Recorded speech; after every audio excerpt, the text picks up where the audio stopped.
Salut tout le monde, bienvenue sur Ouais Gros. Salut les gros autour de la table, même s'il n'y a que moi qui est resté vraiment gros. L'idée du jour, ça va être très simple. Nouvelle star, et pas des moindres.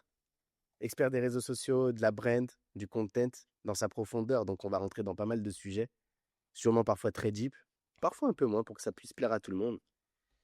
Je vais laisser un peu de mystère et je vais laisser du coup Valdi se présenter. Yes, mon C'est frérot. à toi de Bah, prendre le relais, frérot. merci de l'invitation. J'ai la pression là un peu là. J'ai une tape Non. de goutte. Euh, En tout cas, moi c'est Valdi. Je suis entrepreneur depuis hier. Je suis tombé sur un mail que j'avais envoyé en 2012. Et en fait, tu vois, j'avais commencé en 2012. Une boîte s'appelait Nice to Meet You. Et donc moi, je suis issu du 95. Donc c'est un collectif d'entrepreneurs du 95. Et en peut-être 5 6 ans, dans 5 ans, on a monté peut-être 3 4 boîtes au sein du même groupe. Donc on avait un peu la vision américaine du truc. On se voyait en G-Unit ou en je sais pas quoi, tu vois, mais en Rocafé là. Et donc on avait monté un label de rap, on produisait des artistes, on avait une marque de vêtements, on avait une boutique, on avait un salon de coiffure, on a ouvert un resto. En bref, on est parti dans tous les sens comme ça. Et Stylé. le château de cartes, il s'est écroulé. Et ensuite, moi, j'ai repris des études et c'est là que je suis tombé dans l'univers un peu start-up. Et j'en parle souvent avec ma fille, tu vois, j'ai succombé un peu aux sirènes des startups et j'ai cru à une idée. Je suis tombé amoureux d'une idée, je pense, tu vois. Je suis tombé amoureux de l'idée que c'est à la méritocratie, tu vois, c'est les States en France. Et c'était pas vraiment ça au final. Mais bon, voilà, j'ai fait mon petit bonhomme de chemin dans l'univers startup en tant que bizdev d'abord. Et j'avais toujours mon petit média, parce que j'ai oublié de dire, dans Nice to Meet You, il y avait une partie média. C'est humble, Et petit. ouais, non, c'était un truc cool. Ouais, c'est C'était humble. un truc cool. Et en fait, j'ai vu que ce truc-là, il me rapportait des leads en tant que bizdev. Et je me suis dit, ah, bah, en fait, je vais mêler l'utile et l'agréable et je vais créer une agence où on va créer le contenu et la stratégie d'acquisition pour les boîtes. Donc voilà, j'ai essayé de faire court. Oui, il va y Nice, avoir plein de super questions intéressant. là. Là, t'as stimulé Ah, mais, William. moi j'ai plein de questions à te poser, mais on va essayer de se mettre en mode un peu Vas-y. chronologique. Donc 2012, tiens, quand tu penses 2012, c'était il y a 13 ans déjà, c'est incroyable. Moi, je suis vieux. Ah bah nous c'est pas, Oh. t'as quoi, t'as la trentaine passée? T'as la 36. trentaine passée? 36. 36, T'as ouais. 36. Euh, Ah, même Ouais, si on dirait et pas. un. Hein. On dirait pas, hein. Ouais. Incroyable. Là, quand tu dis, ouais, hyper intéressant le côté collectif où tu as réuni donc des artistes et des entrepreneurs, vous avez monté plein de trucs différents. Donc, et après, tu as dit le château de cartes il s'est effondré. Ça s'est articulé sur combien de temps, tu vois, la construction de ce château de cartes, justement? Est-ce que c'était très rapide d'un coup, vous avez tout mis en place ou ça s'est hypé au fur et à mesure? C'est une très bonne question. En fait, ça s'est mis en place rapidement. Il y a eu plusieurs vies au sein du projet. Moi, j'étais associé avec mon cousin, qui est comme mon frère, on a grandi ensemble, Joss. Et on avait pris des personnalités à droite à gauche. Et il y en a qui partaient, il y en a qui restaient. Tu vois, c'était un peu freestyle. Et sur la durée de temps, c'était ouais, 4 5 ans. 4 5 ans intenses. Où C'est des on choses quand même. partait, ouais, c'est ça, on partait du label. Et en vrai, un label, c'est très difficile à monétiser. Et très rapidement, l'économie, elle s'est tournée autour du merchandising, donc de la marque de vêtements. Et donc, on a fait une boutique pour vendre nos vêtements. Il y avait une opportunité de créer un barbershop. On a ouvert un barbershop, etc. Et donc, voilà, ça s'est un peu créé comme ça, avec des connexions extérieures, intérieures, tu vois. Mais voilà, les deux piliers, c'était moi et mon cousin, quoi. Ok, ouais, c'est ce que j'allais te poser comme deuxième question, c'est que quand tu as un collectif, souvent tu peux avoir un modèle de gouvernance qui peut être approximatif ou tu sais pas trop qui a quoi comme rôle, qui est entre guillemets le CEO. C'est quoi selon toi un peu les forces et les faiblesses de ce modèle-là du coup? Bah ouais, après, ça dépend des personnalités qui sont à la tête du projet. Je pense que moi, ma, ma faiblesse, ou en tout cas mon défaut, c'est de vouloir qu'il y ait plusieurs capitaines dans un navire. Donc je pense que j'avais naturellement le lead, mais je voulais que les gens prennent leurs responsabilités sur certains pôles. Et donc du coup, c'est pas la même énergie, c'est pas la même, c'est pas les mêmes, tu vois, c'est pas la même niaque. Et donc, très vite, il y a des choses qui sont un peu en dilettante, quoi. Et, par exemple, le salon de coiffure, j'en parlais à mon fils il y a pas longtemps, je lui ai expliqué l'histoire. Et le salon de coiffure, je pense que si j'avais pris le lead, le barbershop, il aurait pu fonctionner, mais je l'ai laissé à une personne du collectif, par exemple. Pareil sur d'autres projets où j'étais moins lead, ou en tout cas, voilà, les idées peut-être à partir de moi, mais je voulais que chacun s'approprie un peu sa mission pour qu'on puisse, tu vois, spread un peu comme ça. Mais c'était une vision un peu romantique, un peu erronée, quoi. Après, si tu gères tout et que tu as la vision sur tout et que c'est toi qui est le leader sur chaque pôle, c'est impossible à gérer niveau temps. Aussi, ouais. C'est clair. C'est Ok, clair. et du coup, c'était quoi un peu les... parce que là, tu le dis, ouais, ça dépend grave des personnes. Et ça, ouais, c'est dans n'importe quelle boîte, hein, ça dépend. C'est toujours les personnes qui te font aussi... Enfin, les systèmes et les personnes, c'est toujours les deux trucs. Et là, c'est plus le côté pote, parce que quand tu es dans un collectif, j'imagine qu'il y avait vraiment une relation affinité, genre pote, avant d'être pro. Et est-ce que c'était ça un peu la limite du business, ou est-ce que c'est, on va dire, parmi les potes, il y en avait peut-être qui étaient plus qualifiés, mais qui étaient, enfin, qui sont passés plus inaperçus, tu vois? C'est totalement ça. Tu mets le doigt là où ça pêchait, c'était que c'était une aventure de potes, de frères même, tu vois. On peut même dire frères, et avec une volonté de s'en sortir. Tu vois, c'était vraiment ça le truc. Et donc, tu t'en fous, en fait. Tu vois, t'es pas un DRH, tu regardes un CV, est-ce qu'il est qualifié ou pas. C'est en fait, je prends les gars de mon quartier et on y va et on essaie de tous s'en sortir. Mais forcément, il y a des gens qui sont pas qualifiés, il y a des gens qui sont pas aussi motivés, il y en a qui sont pas là pour les mêmes choses. Moi, je sais que, tu vois, Massi, tu parlais du média. Au pic du média, tu avais des gens qui étaient là plus pour la fame, parce que voilà, on faisait des choses avec des artistes, tu vois, on avait une petite visibilité, mais qui n'était pas, la rentabilité, c'était pas leur sujet, quoi. C'était pas dans l'idée de faire de l'argent ou autre. Et donc, du coup, comment dire, les ambitions, elles sont pas alignées, quoi, tout simplement. Donc, c'est là où c'est difficile, tu vois, il y a un entremêlement d'humain, de social, c'est compliqué. C'est très compliqué. Et c'est pour ça que tous les groupes, généralement, si vous regardez les groupes, que ce soit dans tous les milieux, hein, les premiers groupes, ça part souvent en sucette, quoi. Et ce qui est Même les fou, tous c'est les. qu'il y a des groupes pareils. Surtout les tweets. Genre, Google, le seul truc qui leur rapporte vraiment de l'argent, c'est les ads. Et si tu regardes, moi j'ai une pote qui est dev chez Google, et genre vraiment, elle me dit, tous les autres pôles, tout part en Cash couille. burn. Enfin, c'est le cas au total, il n'y a aucun profit qui est généré, il y a juste le pôle advertising qui génère de l'argent. Sinon, tout c'est des dépenses de millions d'employés qui servent pas à grand-chose pour développer des trucs. Ouais, Donc, c'est de la R&D, quoi. ouais, Ouais, pour réussir à trouver la nouvelle vache à lait. exactement. Ouais. Et là, ils ont envie de focus l'IA, apparemment, vu qu'ils ont fait revenir tout le monde dans les bureaux. Ils travaillent 6 jours sur 7. Le 7e jour, en plus, t'inquiète, ils travaillent à la messe, culture à l'américaine, tu coco. Ah oui, Donc, c'est drôle, c'est drôle quand même le revirement que tu as eu entre la période woke America dans la tech et là en mode vraiment full, enfin tu sais, l'impulsion à la Elon Musk et tout, genre ça work hard comme jamais. C'est faux. À quelle vitesse ça a switché en fait? en fait, c'est le niveau de De toute compétitivité façon, qui exige l'élection, un niveau de présence. Mm. Mais ouais, il y et a l'élection de Trump, elle a changé beaucoup de choses, ouais, en termes de mindset, je pense, et en termes même de bord politique sur ces boîtes-là, quoi. Mm. En vrai, c'est surtout Elon Musk. Il est arrivé, il a viré tout le monde, il a fait des folies. Ah, mais ce qui est dingue, c'est de se dire à l'échelle d'un pays, tu vois. À l'échelle d'une Ouais. boîte encore, ça peut être compréhensible, mais à l'échelle d'un pays, tu vois que c'est ça. En fait, les mentalités elles peuvent changer très vite, alors qu'on a souvent l'impression qu'il y a des choses qui sont ancrées, tu vois que ça va mettre du temps à bouger. Là, c'est assez Ils sont redevenus lean, ils sont redevenus lean startup et c'est ce qui va faire sûrement leur réussite de demain. Ils avaient perdu ça, ils s'étaient devenus une entreprise qui avait besoin de dépenser certains Toi, tu y sujets. crois, du coup, tu penses qu'il y a vraiment un revirement qui va être effectif?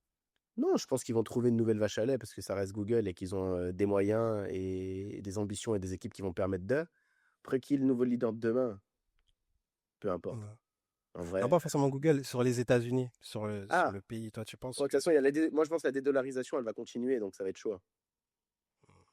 Mais ça va pas impacter. dédollarisation. Bah ouais. Ça va direct dans le titre, hein. C'est dans le titre Ah du ouais. podcast, c'est Valdi, dédollarisation et un autre truc. Je sais pas exactement quoi, mais là j'ai kiffé le petit mot-clé, là il est propre. Ça, c'est sa spécialité, ça. Ah ouais. Je suis Les sûr que petites cette expressions là. expression, elle arrive vite, forte, intense, et que ça va pas aller pour le mieux, sinon les États continueraient pas d'acheter de l'or dans leurs réserves fédérales. Mhm. On va voir. Mais c'est intéressant ce qui se passe parce que j'ai l'impression que, tu vois, pour moi, là, si je le schématise un petit peu, j'ai l'impression que les États-Unis s'étaient un peu barrés en couilles. Ils ont regardé par-dessus la clôture. Ils ont vu que les Chinois avaient plus que comblé le retard, mais même pris de l'avance. Et là, ils se sont mis un petit coup de pied aux fesses en mode, OK, là, on est en train d'être relégué sur le plan mondial au niveau de la tech, alors que c'était des leaders incontestés, même encore aujourd'hui. Tu vois, c'est Ah, des sur la leaders sur la tech, tech. ouais, c'est Tu c'est vois, qu'on est leader. mais qu'il y a eu ce petit côté de, OK, les gars, là, faut y aller. Faut aller un petit peu au charbon. Ouais, je suis d'accord. Et maintenant, ça va être work hard, hustle culture, comeback. Ouais, grave. De fou, Ouais. de fou, de fou. Là, à San Francisco, ils sont tous en Masculinisme à mais- fond. Ouais. Ouais, ouais, c'est un peu l'idée, hein, ils sont repartis là-dedans, mais c'est fou comme c'est des cycles en fait à chaque fois, tu vois. Ouais. Et mais j'ai envie de revenir un petit peu sur ce que tu nous disais, Vadji. Donc plusieurs projets, plusieurs en fait personnes qui émergent pour prendre un peu le lead sur ces différents projets, plusieurs capitaines sur le même navire. Ouais. Sauf que tu nous as dit, c'est ce qui a précipité la chute. À quel moment tu dirais que ça a commencé à couler le navire justement? Est-ce qu'il y a eu des événements, des déclics? Ouais, je pense à partir du moment où on a tout misé sur la boutique et le barbershop, qui était la plus grosse source de revenus. Et là, il y avait de l'humain. Nous, on avait 23 ans, je crois, tu vois. Franchement, on était jeunes. Et on gérait, parce que nous, on n'est pas barbeur. Donc, il fallait gérer des barbeurs, il fallait gérer des vendeurs, il fallait gérer la compta. C'est la première fois qu'on voyait de la compta. Tu vois, on avait entrepris, mais c'était du petit entrepreneuriat. Et donc, tu te retrouves avec tout ça. Et avec moi qui suis pas forcément, qui met pas forcément ma tête non plus dedans. Et à partir de là, mon cousin, il dit, allez, on met la clé sous la porte. Et moi, je repars en mode CDI, j'arrête l'entrepreneuriat. Et c'est là où je me retrouve seul. Et donc, je dois rebâtir une équipe. Et là, on partir sur du média, sur un truc que je maîtrise un peu plus. Mais là, le média, c'est un business model où il n'y a pas d'argent, il n'y a pas d'argent immédiat, tu vois. Le truc, c'est se dire, on monte la plus grosse audience et après, c'est quoi? On va vivre des ads ou des collabs, etc. Et c'était un modèle qui m'intéressait pas. Et en parallèle, comme je disais, j'avais repris mes études. Et donc, je voyais toutes les levées de fonds, tous les trucs. Et je me dis, mais attends, mais en fait, je perds mon temps, quoi. En fait, je vais là où il y a du cash. Et les gars en face de moi, qui sont des gars de quartier, etc., ils comprennent pas, tu vois. Ils se disent, mais on a un buzz, on a tout ce qu'il faut, et lui, il est pas intéressé, tu vois. Donc, il y a une espèce de désalignement. Et on cherche un business model, hein, on a tenté, mais eux, ils voyaient pas le truc, ils avaient pas la vision. Et donc, moi, je pars, je leur laisse les clés du bébé. Je leur dis, bah voilà, prenez tous les réseaux, prenez les trucs et tout. Et c'est à partir de là où il y a une scission. Et eux, ils font un média derrière, d'ailleurs, qui s'appelle Calcium TV aujourd'hui, qui cartonne derrière. Donc, c'est trop cool. Tu vois, en fait, chacun a trouvé un peu Chaussure à ce qu'il son pied. recherchait. De toute façon, c'est trop dur d'être plus que 3. Déjà, 2, c'est chaud. Au-delà, moi, je considère que ça va désaligner. Et à un moment donné, où quoi qu'il arrive, t'en as un qui fait sa vie, qui fait sa route. À part quand on est peut-être plus âgé, tu vois. Mais jeune, c'est compliqué. Ouais, c'est clair. C'est Hmm. clair.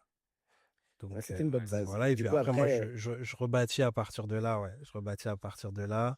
La partie média, je comprends quand même que c'est un tools. Et je refais un média qui s'appelait NTMY Club, où je mêle un peu mon passé donc, dans la culture urbaine, et les start-upers que je rencontre, les Guillaume Houbèche, etc. Donc, et là, je fais une espèce de fusion, un cocktail Molotov. Et je fais des épisodes, un épisode par exemple avec Alpha 520 et Olivier Ramel de Kimono. Je crois que j'ai fait Anthony Bourbon avec Alibi Montana. J'ai fait ouais, c'est un Guillaume beau Houbèche média. avec. Il est humble quand il dit que c'est un petit. Donc, Les sacrés crossover, hein. non, c'était cool. C'était le metaverse en fait. Non, mais c'est J'aurais dû excellent. l'appeler comme ça. C'est C'est incroyable. excellent parce que enfin, du coup, j'irai checker parce que je connaissais pas forcément ce média que t'as propulsé. Et c'est vrai que la culture, entre guillemets, startup, elle est un peu segmentée. Enfin, tu vois, c'est pas un milieu qui est facile d'accès, notamment pour des personnes qui ont grandi en banlieue. Enfin, tu vois, moi, j'ai grandi dans le 93, j'étais au Blanc-Ménil. Jamais j'ai entendu parler de start-up, tu vois, genre c'est pas dans le scope. Et encore, j'étais privilégié là où j'étais parce que j'étais certes dans le 93, mais j'étais pas dans les pires quartiers, j'étais pas en haut d'une tour, tu vois. Enfin, voilà, ça allait, tu vois. Mais t'entends pas parler de ces trucs-là si t'es pas dans la culture un peu parisienne. Totalement. c'est hermétique quand même. Totalement. Surtout en 2018, je crois. Ouais, je fais ça en 2018-2019. Personne connaît. Et en fait, moi, je ramène ce truc-là avec l'idée de, bah, je vais ramener la Startup Nation au quartier. Tu vois, je Tu vais démocratises. partager un peu, démocratiser ce truc-là et dire à mes frérots, les gars, c'est là-bas que ça se passe, etc. Et en fait, ça fait l'effet inverse parce que moi, ça me ramène des clients. Mais du coup, les gens de ma communauté, ils comprennent pas, tu vois. Et ils décrochent à ce moment-là. Et en fait, je perds toute mon audience, tu vois. Et je passe de peut-être 100 000 vues à 10 000 vues, mais 10 000 vues quali qui me rapportent du business. Et en fait, c'est à partir de là où je commence à créer quelque chose, quoi. Même 5000 vues quali, on prend là. Hein.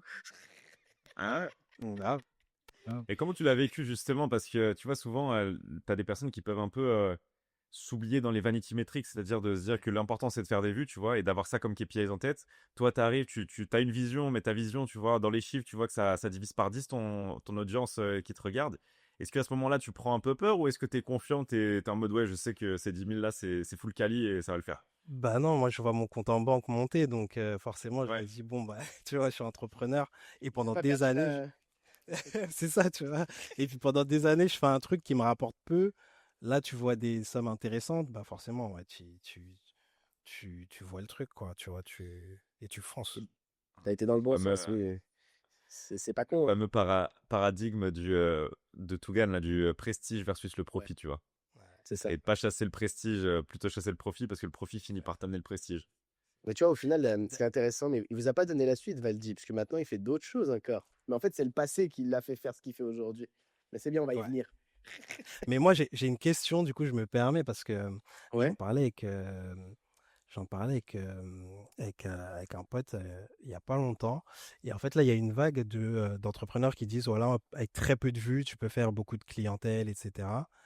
Et ce gars-là, je vais pas dire son nom exprès, mais il me disait, non, mais en fait, il dit ça parce qu'ils savent pas faire des vues.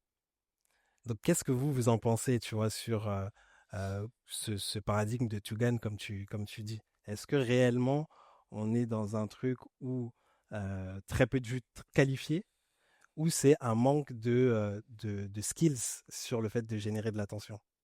Très peu de vues qualifiées si t'es sur du high ticket. Ça peut te Mm. rapporter des sous. Très peu de vues qualifiées pour vendre un produit à 20 balles. Bon, bah, tu vois, mathématiquement, l'équation, elle est pas bonne, tu vois. Mais si t'es sur du high ticket et que tu résous une problématique précise et que t'es perçu comme une autorité sur cette niche-là parce que t'es un des seuls qui délivre vraiment cette problématique précise, pour le coup, ouais, il y a une rentabilité de ouf à aller chercher. Et il faut différencier, je pense, le modèle de l'influenceur et le modèle de l'expert. Le modèle de l'influenceur, typiquement, tu vas chercher une viralité parce que cette viralité elle va se traduire par de l'attention que tu vas pouvoir rediriger vers un low ticket, par exemple, ou autre. Donc là, typiquement, si je te prends un cas d'école sur un coach sportif, par exemple. On aurait une différence entre un coach sportif modèle influenceur qui va, pour le coup, voilà, faire full viralité, que de la viralité, viralité, viralité pour vendre peut-être des compléments alimentaires ou des programmes avec un panier moyen à 20-30 balles. Lui, c'est exactement le bon modèle, tu vois, d'aller chercher de la viralité parce qu'il est sur du low ticket et c'est le fait d'attirer beaucoup de monde qui va faire beaucoup de ventes. Maintenant, ce même mec-là, s'il vendait un produit à 3000 balles, tu vois, ça serait pas forcément la bonne strat parce qu'il est que perçu sur ce côté un peu viral, amusant et pas forcément sur le côté expert, versus un coach qui serait, par exemple, expert dans la prépa pour des Aerox, par exemple. Tu vois, genre, c'est un monstre, il fait que des Aerox, il n'a pas encore une grosse audience. Par contre, toutes les personnes qui le suivent, c'est parce qu'elles sont en train de préparer des Aerox, parce qu'elles ont envie de performer sur l'event. Là, il a une autorité beaucoup plus grande, ce qui fait que même s'il n'a pas beaucoup de personnes qui le suivent, il serait en capacité de pouvoir presser cher ses services. C'est le paradigme du médecin généraliste versus le dentiste. Ouais. C'est un peu la vision que j'ai. Après, il y a des exceptions, j'en suis sûr, tu vois, mais pour moi, oui, tu peux monétiser des petites audiences, ça, c'est pas du tout un problème, mais monétiser une petite audience, ça veut dire vendre un produit cher. Donc, ça Oh, veut dire sur le fait créer de une petite pouvoir, audience qualifiée, tu vois. on est totalement d'accord. C'est juste que lui, il émettait le fait que ces personnes qui mettent en avant ce truc-là, et moi j'en fais partie en plus, donc c'est parce qu'ils n'arrivent pas ils n'ont pas compris l'algo YouTube, ils n'arrivent pas à driver en En vrai, de moi, l'attention, tu vois. j'ai un débat là-dessus. Et Je suis pas d'accord avec la majorité. Euh, En fait, déjà, il y a deux choses à comprendre. Ça veut dire quoi driver des vues? C'est quoi beaucoup de vues? Mm. Encore une fois de plus, je pense qu'on doit avoir deux mentalités. La mentalité d'un entrepreneur, la mentalité d'un créateur, et que les deux, elles doivent se joindre l'une à l'autre. Et qu'en fait, il y a un moment donné, il faut aussi accepter une chose. T'es pas un artiste. Si t'es là pour faire du cash, tu fais le choix de faire du cash. Donc, t'es un businessman. Mm. Et à un moment donné, si tu fais trop de vues, ça ne drive pas ton business, ça le catastrophise.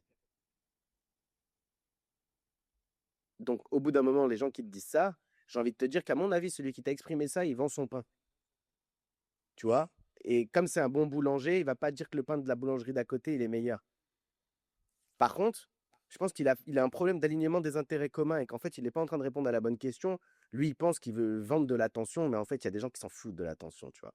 Et inversement, j'ai pas dit que l'attention n'est pas bonne. J'ai dit qu'il faut de la bonne attention. Hmm. Et que la bonne attention, elle est limitée par ta niche. Parce qu'en vrai, si tu parles d'IA, tu as de l'attention tout de suite. Je te fais gagner du temps. OK? Elle est limitée par ta capacité à générer du divertissement, mais intelligent. Mais en fait, elle est quand même capée. C'est-à-dire que de faire 1 million de vues en expert, c'est inutile. Tu es juste méga mainstream, tu es juste en train d'attirer Mamie Jacqueline et Frérot Jacques. Ils sont pas dans ta target, ils n'ont pas d'agence, c'est des salariés, mais ils disent ouais, j'ai trop kiffé l'aventure. Mais je m'en fous.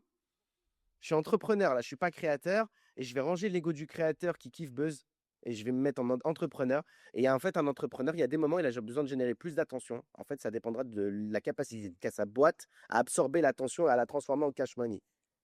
Sinon, ça devient sinon, ça devient juste du La vanité. divertissement et de la vanité maîtrise. Ouais. Parce qu'en fait, tu vois, c'est le KPIs. Enfin, comme disait Massy, si tu es entrepreneur, le KPIs qui t'intéresse, c'est pas les vues, c'est le cash. Et nous, on l'a expérimenté littéralement avec certains clients. Il est sur YouTube. Il a quand même une certaine audience, viralité, on va dire. Une vidéo qui buzz de fou, il fait 1 million de vues dessus. La vidéo, sans déconner, nous avait rapporté combien, Bat? Même pas 1000 balles. 2 déposits et 2 refunds. Et Deux franchement, déposits et deux Bat, refunds. il traque même le mec qui est Avec Aeros. chez toi. Il traque vraiment. Même les Ah ouais. offline à la messe. La tempe était pressée. Bat, Ah ouais. Bat, c'est le FBI. Ouais, lui, je sais, il a toqué à la porte. Ouais, ouais. C'est à son Bat. Je l'ai vu. Ouais. 123 chez toi, oui, j'ai vu. 14h23, ouais. Tu faisais quoi? C'est ça. Le même client, quelques semaines plus tard, il fait une vidéo très niche qui fait peut-être 5 ou 8 000 vues. Cette même vidéo, elle nous a rapporté, je crois que c'était quoi, 15-20 000 balles, je sais même plus exactement les chiffres, mais c'était astronomique.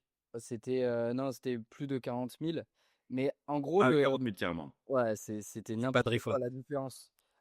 C'était une vidéo, donc la première vidéo qui nous a rapporté 2 déposits et 2 refunds, c'était quelque chose de très broad. C'était un documentaire. Et après, derrière, c'était une vidéo très business, très axée sur le mode aware des personnes qui veulent vraiment s'en sortir, qui veulent vraiment monter un business, une agence, voilà. Et en fait, moi, je pense que les deux ne sont pas. En fait, les deux modèles, il faut pas les jeter. Non. Il y a des gars sur YouTube, ils font des stratégies tofu, bofu, mofu, où ça marche très bien. C'est-à-dire que une fois que ta tête, elle a tourné sur tous les réseaux sociaux, que tu as fait le buzz, mais pas un bad buzz, un bon buzz où en mode tu as fait une vidéo virale et on te reconnaît intuitivement, ben, cette audience, tu peux la retargeter directement sur les ads. Ça pourra te faire amener sur d'autres vidéos beaucoup plus deep où tu parles de ton business, sur comment faire de l'argent ou n'importe quelle est ta niche. Et ça, je prends l'exemple de Marketing Mania où ils arrivent à très bien faire ça. Ils font des documentaires où ils vont deep sur l'analyse d'un business, peu importe lequel, ou d'un personal brand. Et derrière, ça redirige vers une vidéo YouTube beaucoup plus deep qui, elle, a pour but de convertir. Donc, faut pas tout jeter, faut essayer de combiner parce que en fait, dans les deux cas, il y a des trucs ultra smart à aller chercher. Et comme a dit Massy, il y a la vision d'un créateur de contenu et la vision d'un businessman. Et ces deux visions, si tu arrives à les combiner, ben là, tu arrives à avoir un business de fou. Nous, aujourd'hui, peut-être Waldy, toi, tu arrives à le faire, mais nous, on n'arrive pas du tout à driver, enfin, à avoir ce mindset de on va chercher beaucoup de vues, on est des créateurs de contenu. Nous, on est plus focus business, on va chercher du chiffre. Mais voilà, la combinaison des deux, pour moi, c'est le combo gagnant. Mais en fait, il faut tout combiner. Après, le vrai sujet, c'est que je pense que les gens, ils segmentent trop chaque content. Si on parle de contenu long format, donc de YouTube en l'occurrence, et je sais pas de quoi te parler, ton gars sûr va te parler de quoi? Il te parlait de YouTube, je suppose. Il parlait de Ou du YouTube. contenu en général. Ouais, ça sent YouTube, c'est pour ça que je l'ai senti. Bah, il a encore plus tort. Hmm. Parce qu'en fait, sur YouTube, en vrai, il n'y a pas des contenus faits pour faire des vues et des contenus faits pour deep. Et c'est pour ça qu'en fait, le contenu YouTube est chiant. Là, aujourd'hui, en tout cas, désolé, hein, mais il se passe pas grand-chose de ouf. On a lancé, il y a un contenu qui a pété là, il y a pas longtemps, un peu plus tofu, mais entrepreneurial, qu'on a lancé d'un petit jeune de 15 ans qu'on accompagne, le petit Théo. Il viendra dans le podcast, on l'invitera quand il a pas école. Vraiment 15 ans? Ouais. Incroyable. Ouais, bah ouais, vous pouvez aller voir sur YouTube, sa vidéo, c'est j'ai 15 ans et j'ai lancé une agence qui fait 20K. Bon, elle faisait 20K, c'était il y a 6 mois qu'on avait lancé la vidéo et elle est sortie un peu tard. Il a fait tout le contraire de ce que les gens disent. On est parti sur un contenu directement brandé, une vidéo qui a coûté plus de 3K, du inspirationnel, d'accord? Et il a fait 85 000 vues depuis là. Très lourd, ouais, Il n'a 89. pas de réseau à côté, c'est pas buzzé, c'est pas pushé, il n'y a pas d'ads, il n'y a rien. Là, l'audience qui est arrivée, c'est une audience évidemment plus broke, c'est normal, d'accord? Parce que c'est le but de ce content. Mais en fait, maintenant, la stratégie, ça va être de se dire comment moi je vois YouTube et comment moi je vois Insta. Je pense que les gens, en fait, leur problème, c'est qu'ils voient tout comme une seule chaîne. Vous devez avoir plusieurs chaînes. Vous devez comprendre comment ça fonctionne. Et l'algo, il fonctionne comme ça. L'algo, il fonctionne en mode, tu m'as donné une vidéo, elle a bien marché. Si tu m'en donnes une deuxième qui marche moins bien dans la data, je vais moins la push. Donc, en fait, garde une strat avec peut-être une chaîne plus tofu que les autres. Et ensuite, fais une autre strat où tu viens rediriger ce côté business guys. Si tu veux être créateur et business guys, mais que tu veux bien l'équilibrer, pour moi, il faut deux chaînes. De toute façon, si tu y penses, même là, je suis en train de réfléchir, combien il y a de mecs que tu suis cross-platform? Genre de mecs que tu suis vraiment à la fois sur Insta, à la fois sur YouTube, à la fois sur, je sais pas quel autre réseau. C'est assez rare. En général, tu as une plateforme de prédilection pour suivre quelqu'un et la même personne, même si elle est présente sur plusieurs endroits, en fait, il y a un endroit où tu préfères la consommer. Ouais, tu as toujours une préférence. Ouais. Après, Mais moi, je suis l'impact plus des cross-platform, personal brands. ouais, voilà, Ouais, c'est ça ce que j'allais dire. Donc, c'est c'est plus du l'impact. cross-platform. Ouais. Le cross-platform pour l'impact et le type de contenu que tu préfères pour la consommation personnelle. Ouais. Mhm. Ah, c'est ça. C'est quand même le fait qu'on te voit de partout, on te voit de partout. Le côté omniprésence, il est important. Bah ouais. Si Ça, tu joues le jeu c'est du encore contenu, en tout plus cas. juste en vrai. Oui. Encore plus juste en ads. Genre, par exemple, si on te voit quand tu as tapé une recherche Google, en plus de ça, tu ouvres ton téléphone, tu as Instagram, on te voit arriver, et derrière sur YouTube, tu papes de partout, à la Sabri Sully, Répétition. Ouais. bah, répétition, au bout de 7 fois, le mec il clique quoi. Il n'y a pas le choix. Exactement. Tu lui laisses pas le choix. Il te voit, il te voit, il te voit, donc forcément ça crédibilise. Et en plus, il fait un peu de podcast externe, d'interview, de RP en parallèle. Il est smart, du coup, en fait, il a le biais d'autorité, et puis c'est réglé. Toi, tu as un besoin, lui, il a un biais d'autorité, tu finis par tomber. Je serais curieux, Valdi, d'avoir toi un peu ton sentiment sur les trends YouTube là. On est donc Q2 2025, Mhm.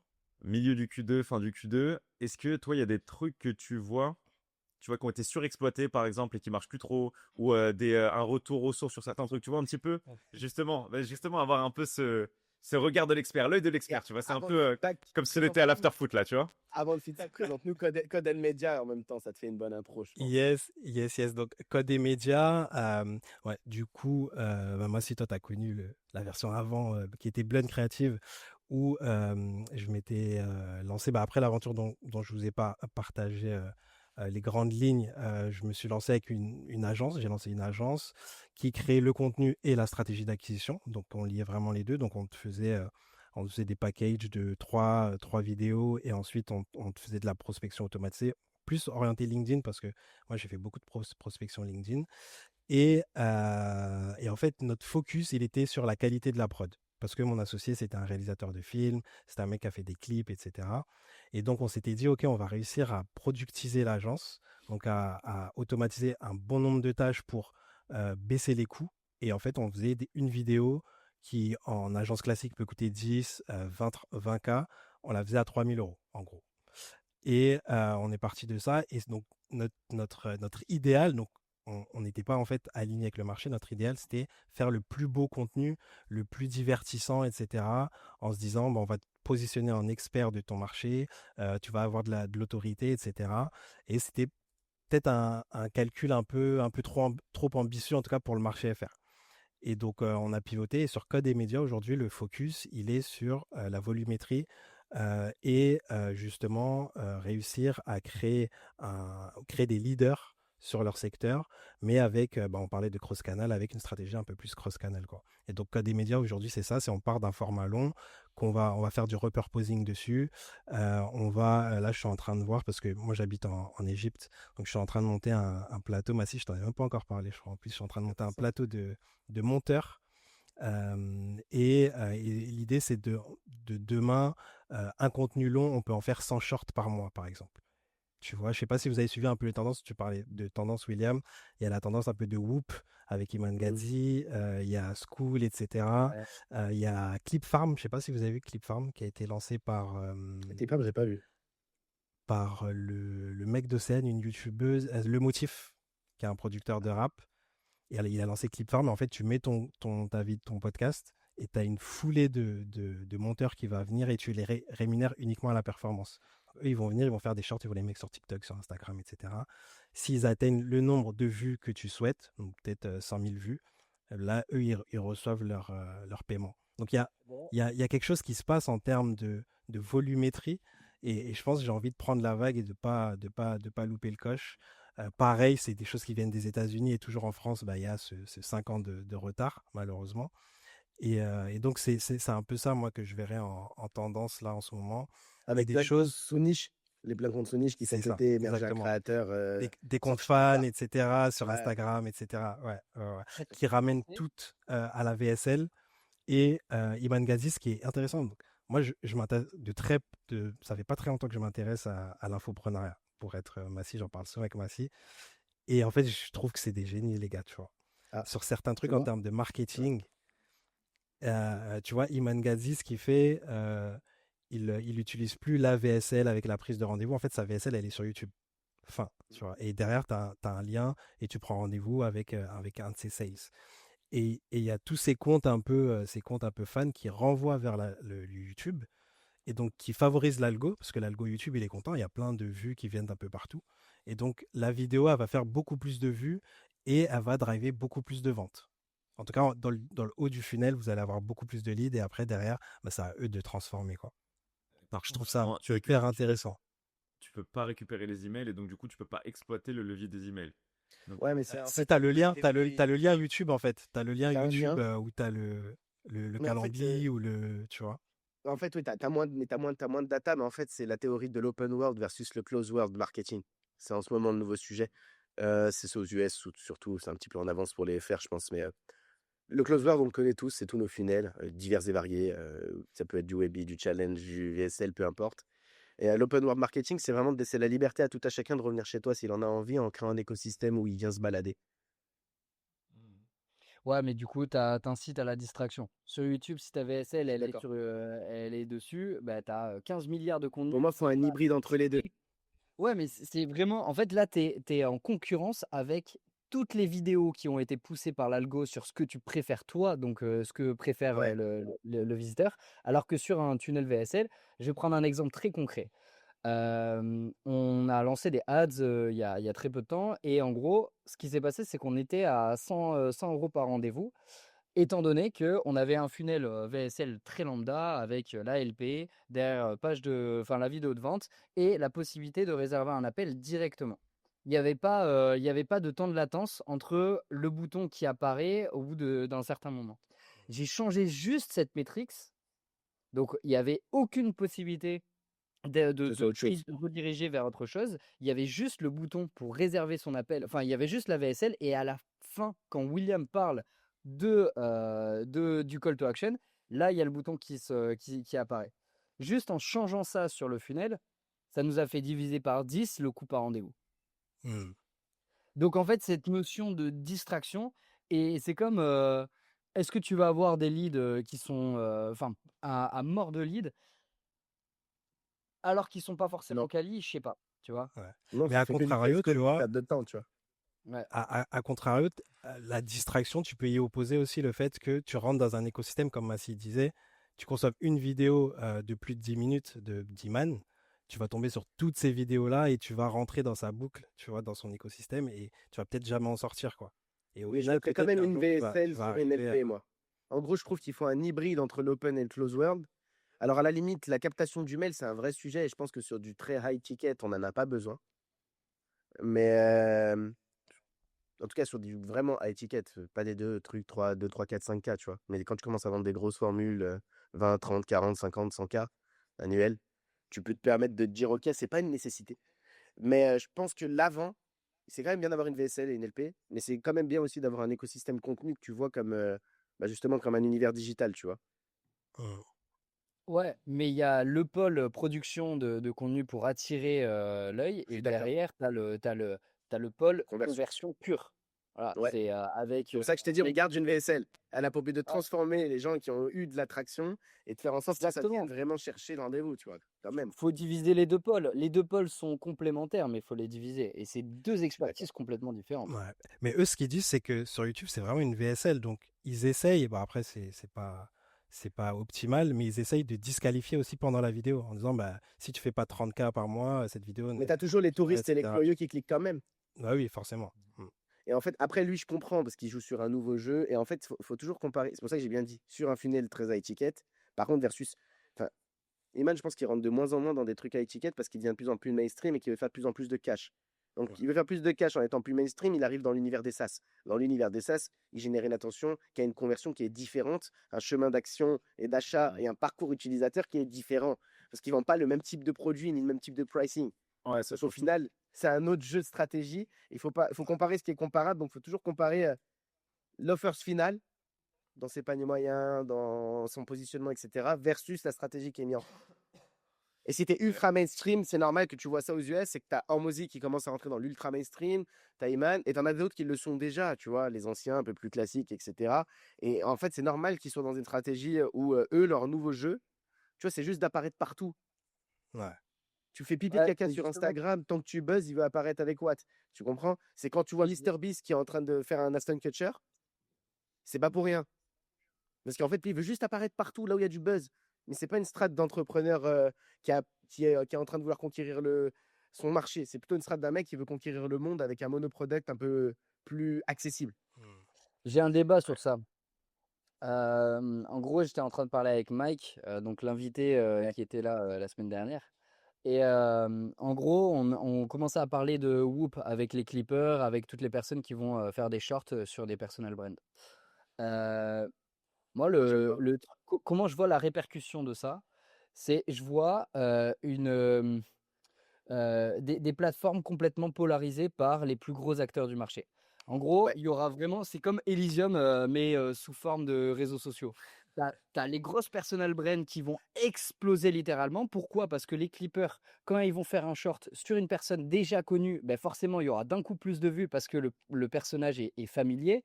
Exactement. Derrière, dès qu'ils voudront essayer des plus petits, bah, ils vont beaucoup plus galérer à faire des vues et donc la Pas d'intérêt pour eux. rémunération sera moins grande. Exactement. Exactement.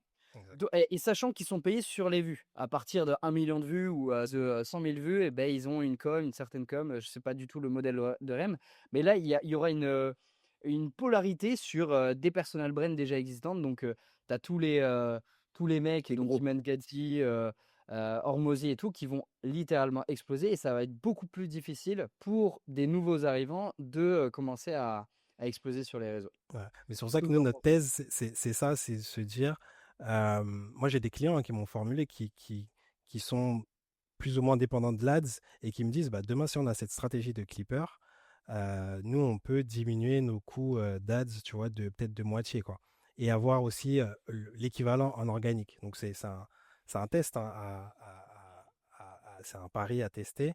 Non, mais de toute Mais, façon, là, il y a de la place. mais moi, Il y a j'y encore de crois, la tu place vois. parce que c'est pas encore diffusé. Mais en gros, je considère que c'est une trend et elle va finir par s'écouler comme toutes les trends. Mais faut la rincer autant que faire se peut le plus tôt possible. Hum, hum. Version très Après, c'est comme, capitaliste. c'est comme tu vois, ce truc des clips là. Moi, j'avais bossé avec un de mes clients qui avait vu ça aux US, qui avait essayé d'émuler cette stratégie. Il avait aussi, tu vois, des gars qui faisaient du montage short form. Il les rémunérait aussi sur ce modèle-là, mais ça n'a pas perduré dans le temps. Après, peut-être parce qu'il n'avait pas 100% craqué le code, mais tu vois, il avait en tout cas envoyé pas mal de volume. Ça faisait des vues, la conversion était pas folle. La qualité des shorts aussi était pas incroyable. Enfin, c'était parce que tu sais souvent. Et c'était celui qui a craqué le code de cette strat-là, par contre, qui a tout niqué, c'était Andrew Tate il y a 3-4 ans. Ouais. Ouais, C'est lui vraiment le la papa cascade. de la stratégie, hein, en vrai. Ouais, C'est lui qui l'a mais, lancé, hein. mais du coup, tu vois, je pense que toutes les stratégies peuvent fonctionner. Mais il y a vraiment un alignement à trouver avec quelle est la stratégie qui correspond le plus au message que tu veux porter sur ton marché et qui fait le plus sens par rapport à ton audience. Andrew Tate, évidemment, tu vois, inonder le marché au time to market où il l'a fait avec ce qu'il avait avant The Real World derrière à genre 50 balles par mois. Ouais, ça c'est hyper pertinent, c'est hyper smart comme business model. Et il pouvait se passer de la VSL parce qu'il y avait déjà un taux d'adhésion qui était très fort de par son côté hyper polémique et il avait des personnes qui le détestaient, autant de personnes qui l'adoraient, tu vois. Donc, il avait juste à faire un CTA sur un short pour que la personne elle puisse passer à l'action. Elle voit une fois la page, elle dit 50 balles quand même. Elle se retame des shorts toute la semaine, tout le mois, et elle se dit bon, c'est vrai que 50 balles, ouais, je vais, si 10 fois je vais pas au grec, je peux me le payer. Ok, bah let's go, tu vois, je prends un The Real World et change de vie, tu vois. Mais c'était un, tu vois, parce qu'il s'adressait à cette cible-là aussi, tu vois, dans ce contexte-là. Imaginons que moi, je vais vendre de l'accompagnement beaucoup plus high ticket à des agences. Si j'opte pour cette typologie de stratégie, je gagne pas en crédibilité par rapport à mon audience, tu vois, parce que je suis plus présent, mais je suis pas forcément plus pertinent. Je sais pas comment dire, tu vois, mais Moi, je suis je d'accord pense qu'à avec toi. à chaque strat correspond une Un produit, façon de conquérir le marché un business model. Et moi, je suis pas et une d'accord façon d'en avec. parler. Ouais, mais en fait, c'est bien qu'il y ait plein de gens qui veulent pop. Après, il y a le comment on pop et on va de plus en Le plus rentrer comment. dans ce détail. Mm. Parce qu'en réalité, popper, c'est pas le problème. La viralité, c'est un jeu, numéro un. Mais ce qui compte, c'est comment tu convertis une viralité en une vraie audience engagée. Et je pense que en tant qu'entrepreneur, ce que tu cherches, c'est ça. Et la réalité, c'est qu'au final, je pense que les petites stratégies comme ça, etc., de la ponction, des trucs qui te font du buzz, c'est sympa, etc., mais c'est pas ce qui fait un business model viable et rentable sur le long terme. Un truc qui grossit tout seul avec le temps, tu vois. C'est bien de générer de l'attention, mais avant de vouloir générer de l'attention, je pense vraiment qu'il faut avoir beaucoup, beaucoup de choses qui te permettent de te dire, quand je la génère, je la convertis en quelque chose qui ne me dessert pas, plus que ça ne me sert. Mhm. Ouais. Je suis d'accord. Et c'est intéressant. Ouais. Et pour c'est quoi les trends finir content sur YouTube là qui sont pourris là et qui sont bien en ce les moment? trends, franchement, c'est le podcast, hein. Je pense que le T'as rien fait, là? podcast, ouais, moi, je suis fatigué du podcast. Après, peut-être c'est parce que j'en fais depuis longtemps. Ouais, c'est ça, c'est tout ce qu'on fait. Mais je pense qu'il y a il y a un moyen de ramener autre chose, quoi. Je pense Ouais, je suis d'accord. que, en fait, vu que la barrière à l'entrée, c'est affaissée, maintenant tout le monde peut prendre, voilà, Mhm. Riverside et inviter des gens et faire du podcast. Maintenant, c'est qu'est-ce qui s'y raconte, comment on le fait et comment ça sert le business, quoi. En termes de Intéressant. médias, il y a un truc qui a. J'ai rencontré Silouane, je sais pas si vous voyez qui c'est. Ouais. Pascal. Pascal? Ouais. Et en fait, là, il est vraiment en train de développer un média, en plus d'être associé avec Taylor Chiche sur les business. En gros, son média, il est vraiment, enfin, c'est vraiment smart et il a un modèle économique plutôt bien léché. C'est 24 heures dans la vie d'un entrepreneur. Et donc, il arrive à avoir une audience qui est pour le coup extrêmement qualitative parce que c'est que des entrepreneurs, Name dropping. voilà, c'est des multimillionnaires, etc. Et c'est vraiment deep sur. Genre, il prépare tout. C'est pas juste un truc freestyle à la ouais, gros, tu vois. Euh, c'est un truc de bien travaillé où ils prennent plusieurs semaines en avance et tout. Et derrière, le modèle de rémunération, je sais pas si. Putain, je sais pas si je peux en parler. Je sais pas si t'as le droit. Est-ce qu'on Dis-le. peut essayer de deviner comme Non, ça? en fait, dis-le et nous, on le cut si ça passe pas. Tu lui demanderas entre-temps. Non, mais ouais, mais cut, enfin, si je cut, Ah non, ça va être ça moche demande après. de. Ouais, Ouais, Non, mais vas-y, parle en énigme. énigme. ouais, ok, je vais essayer de. Ça va être compliqué. En gros, il y a un pricing d'entrée pour ceux et celles qui n'ont pas encore d'audience, qui ont un gros business et qui Ok. veulent rentrer faire le 24 heures. Je dirais pas le pricing exact, mais Ouais, c'est en gros, bienvenue dans le club. Le club, faut payer l'accès. ouais, T'es pas voilà, encore exactement. comme les t'es gens. pas encore Benzema, tu rentres pas, tu vois. Entre guillemets. Ah ouais, mais tu sais, c'est comme quand tu veux avoir un article dans Ouais, comme Forbes, les genre. gens. C'est ça. Guillaume Play. Légende, ouais, exactement. Ouais. Ah, on peut le dire, lui. C'est bon, tu peux le lâcher. Et je crois pour Odoo, le fondateur d'Odoo, il a payé 80K. Un truc comme ça. Ah ouais. J'ai eu l'info. Ah ouais, Ouais. putain. Bah en même Ouais. temps, mec, ça Ouais, ramène enfin. tellement de leads, bro. Non, mais t'as les Ah leads et oui, t'as la street cred. surtout. C'est ça. C'est juste, c'est plus ça que t'achètes, c'est le transfert de confiance de ah il est passé dans ce truc-là, ça veut dire qu'il doit être légit, tu vois. C'est comme les mecs qui payaient pour avoir un article dans Forbes, comme les mecs qui payaient pour avoir sur un truc sur Challenge et tout, tu vois, c'est la même chose. C'est le même, en fait, c'est un business model média traditionnel qui est transformé sur un média vidéo. Exactement. En réalité, moi, je me pose la bonne question, c'est qu'en fait, je pense que tout le monde parle de strat contenu, mais il faut parler de strat de diffusion. Le contenu, c'est juste le contenu, et ce qui compte, c'est comment on le fait résonner. Et je pense qu'il y a 90% des boîtes qui ont toujours pas compris que ce qui comptait, c'était de focus 80% de tes efforts sur la diffusion plutôt que de le focus sur le content. Mm. Ah, la Le distribution, tu veux dire, quoi. Ouais, bah, Et c'est déjà toi, ça beaucoup dans le cadre d'un média. Mais Ouais. distrib, si on rentre dans le cadre commercial et Mm. plutôt business model, mais c'est de la diffusion quand on est dans le cadre d'un média. La réalité, c'est qu'en fait, je pense qu'il n'y a pas assez de monde qui pense à faire du relais média, qui pense à des strates banger, tu vois, à sortir un truc en mode out of the box. Exemple type, moi, je me dis bien là que je suis chaud pour, quand je vais lancer la chaîne YouTube Stratco, premier épisode, je pense que je vais faire une petite rediff cinématographique au Cinoche. Et je vais inviter deux, trois têtes.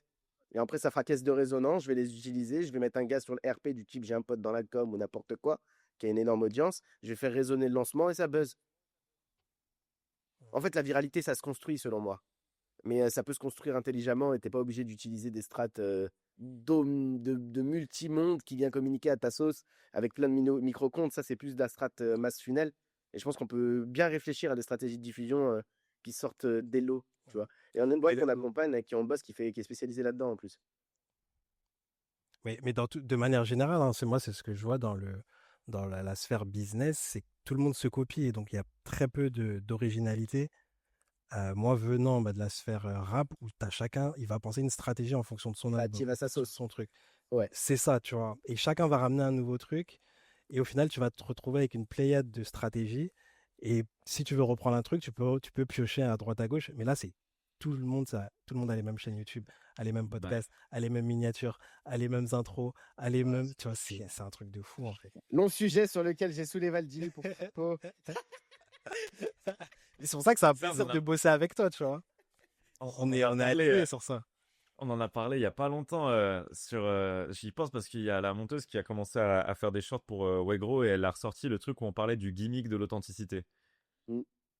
En gros, là, il y a tout le monde qui a capté ah ok, il y a un côté cool à aller chercher sur l'authenticité et tout le monde en fait n'est pas vraiment authentique mais copie ce qui pensait être l'authenticité de quelqu'un d'autre. Grave. Tu vois? Ouais. Et tout le monde, tu vois, et l'exemple que j'avais donné, c'était tu sais, Daniel Daled, qui a révolutionné, entre guillemets, tu vois, le vlog business, parce qu'il est réarrivé avec un truc un peu cool, créatif, une bonne DA, des bons trucs. Tout le monde s'est mis à mettre les sous-titres en jaune, tout le monde s'est mis à mettre les mêmes filtres, tout le monde s'est mis à mettre la même façon d'exécuter. Tout le monde a piqué à la playlist. VCT Story. Vice City Stories, exactement sur la colo et sur l'étalonnage et sur les playlists, tout le monde littéralement. Et moi, je le dis parce que je l'ai fait sur une vidéo. Après, je me suis dit, ouais, non, j'arrête pas qu'il fasse ça. Non, non, tu sais, genre j'avais sa playlist sur YouTube, sur Spotify et genre parce que je kiffais ses sons, tu vois, il avait vraiment le mec, il avait, tu sais, il avait du flair.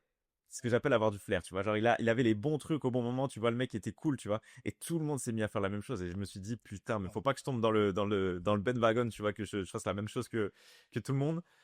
Mais ouais, c'est après, tu te retrouves à avoir en fait la même chaîne YouTube, mais avec des visages différents. Mais t'as 15 fois la même chaîne YouTube avec Les un gens, ils ont un putain de manque d'introspection. Enfin, ils font ce qu'ils voient et ils font pas ce créativité. qu'ils veulent.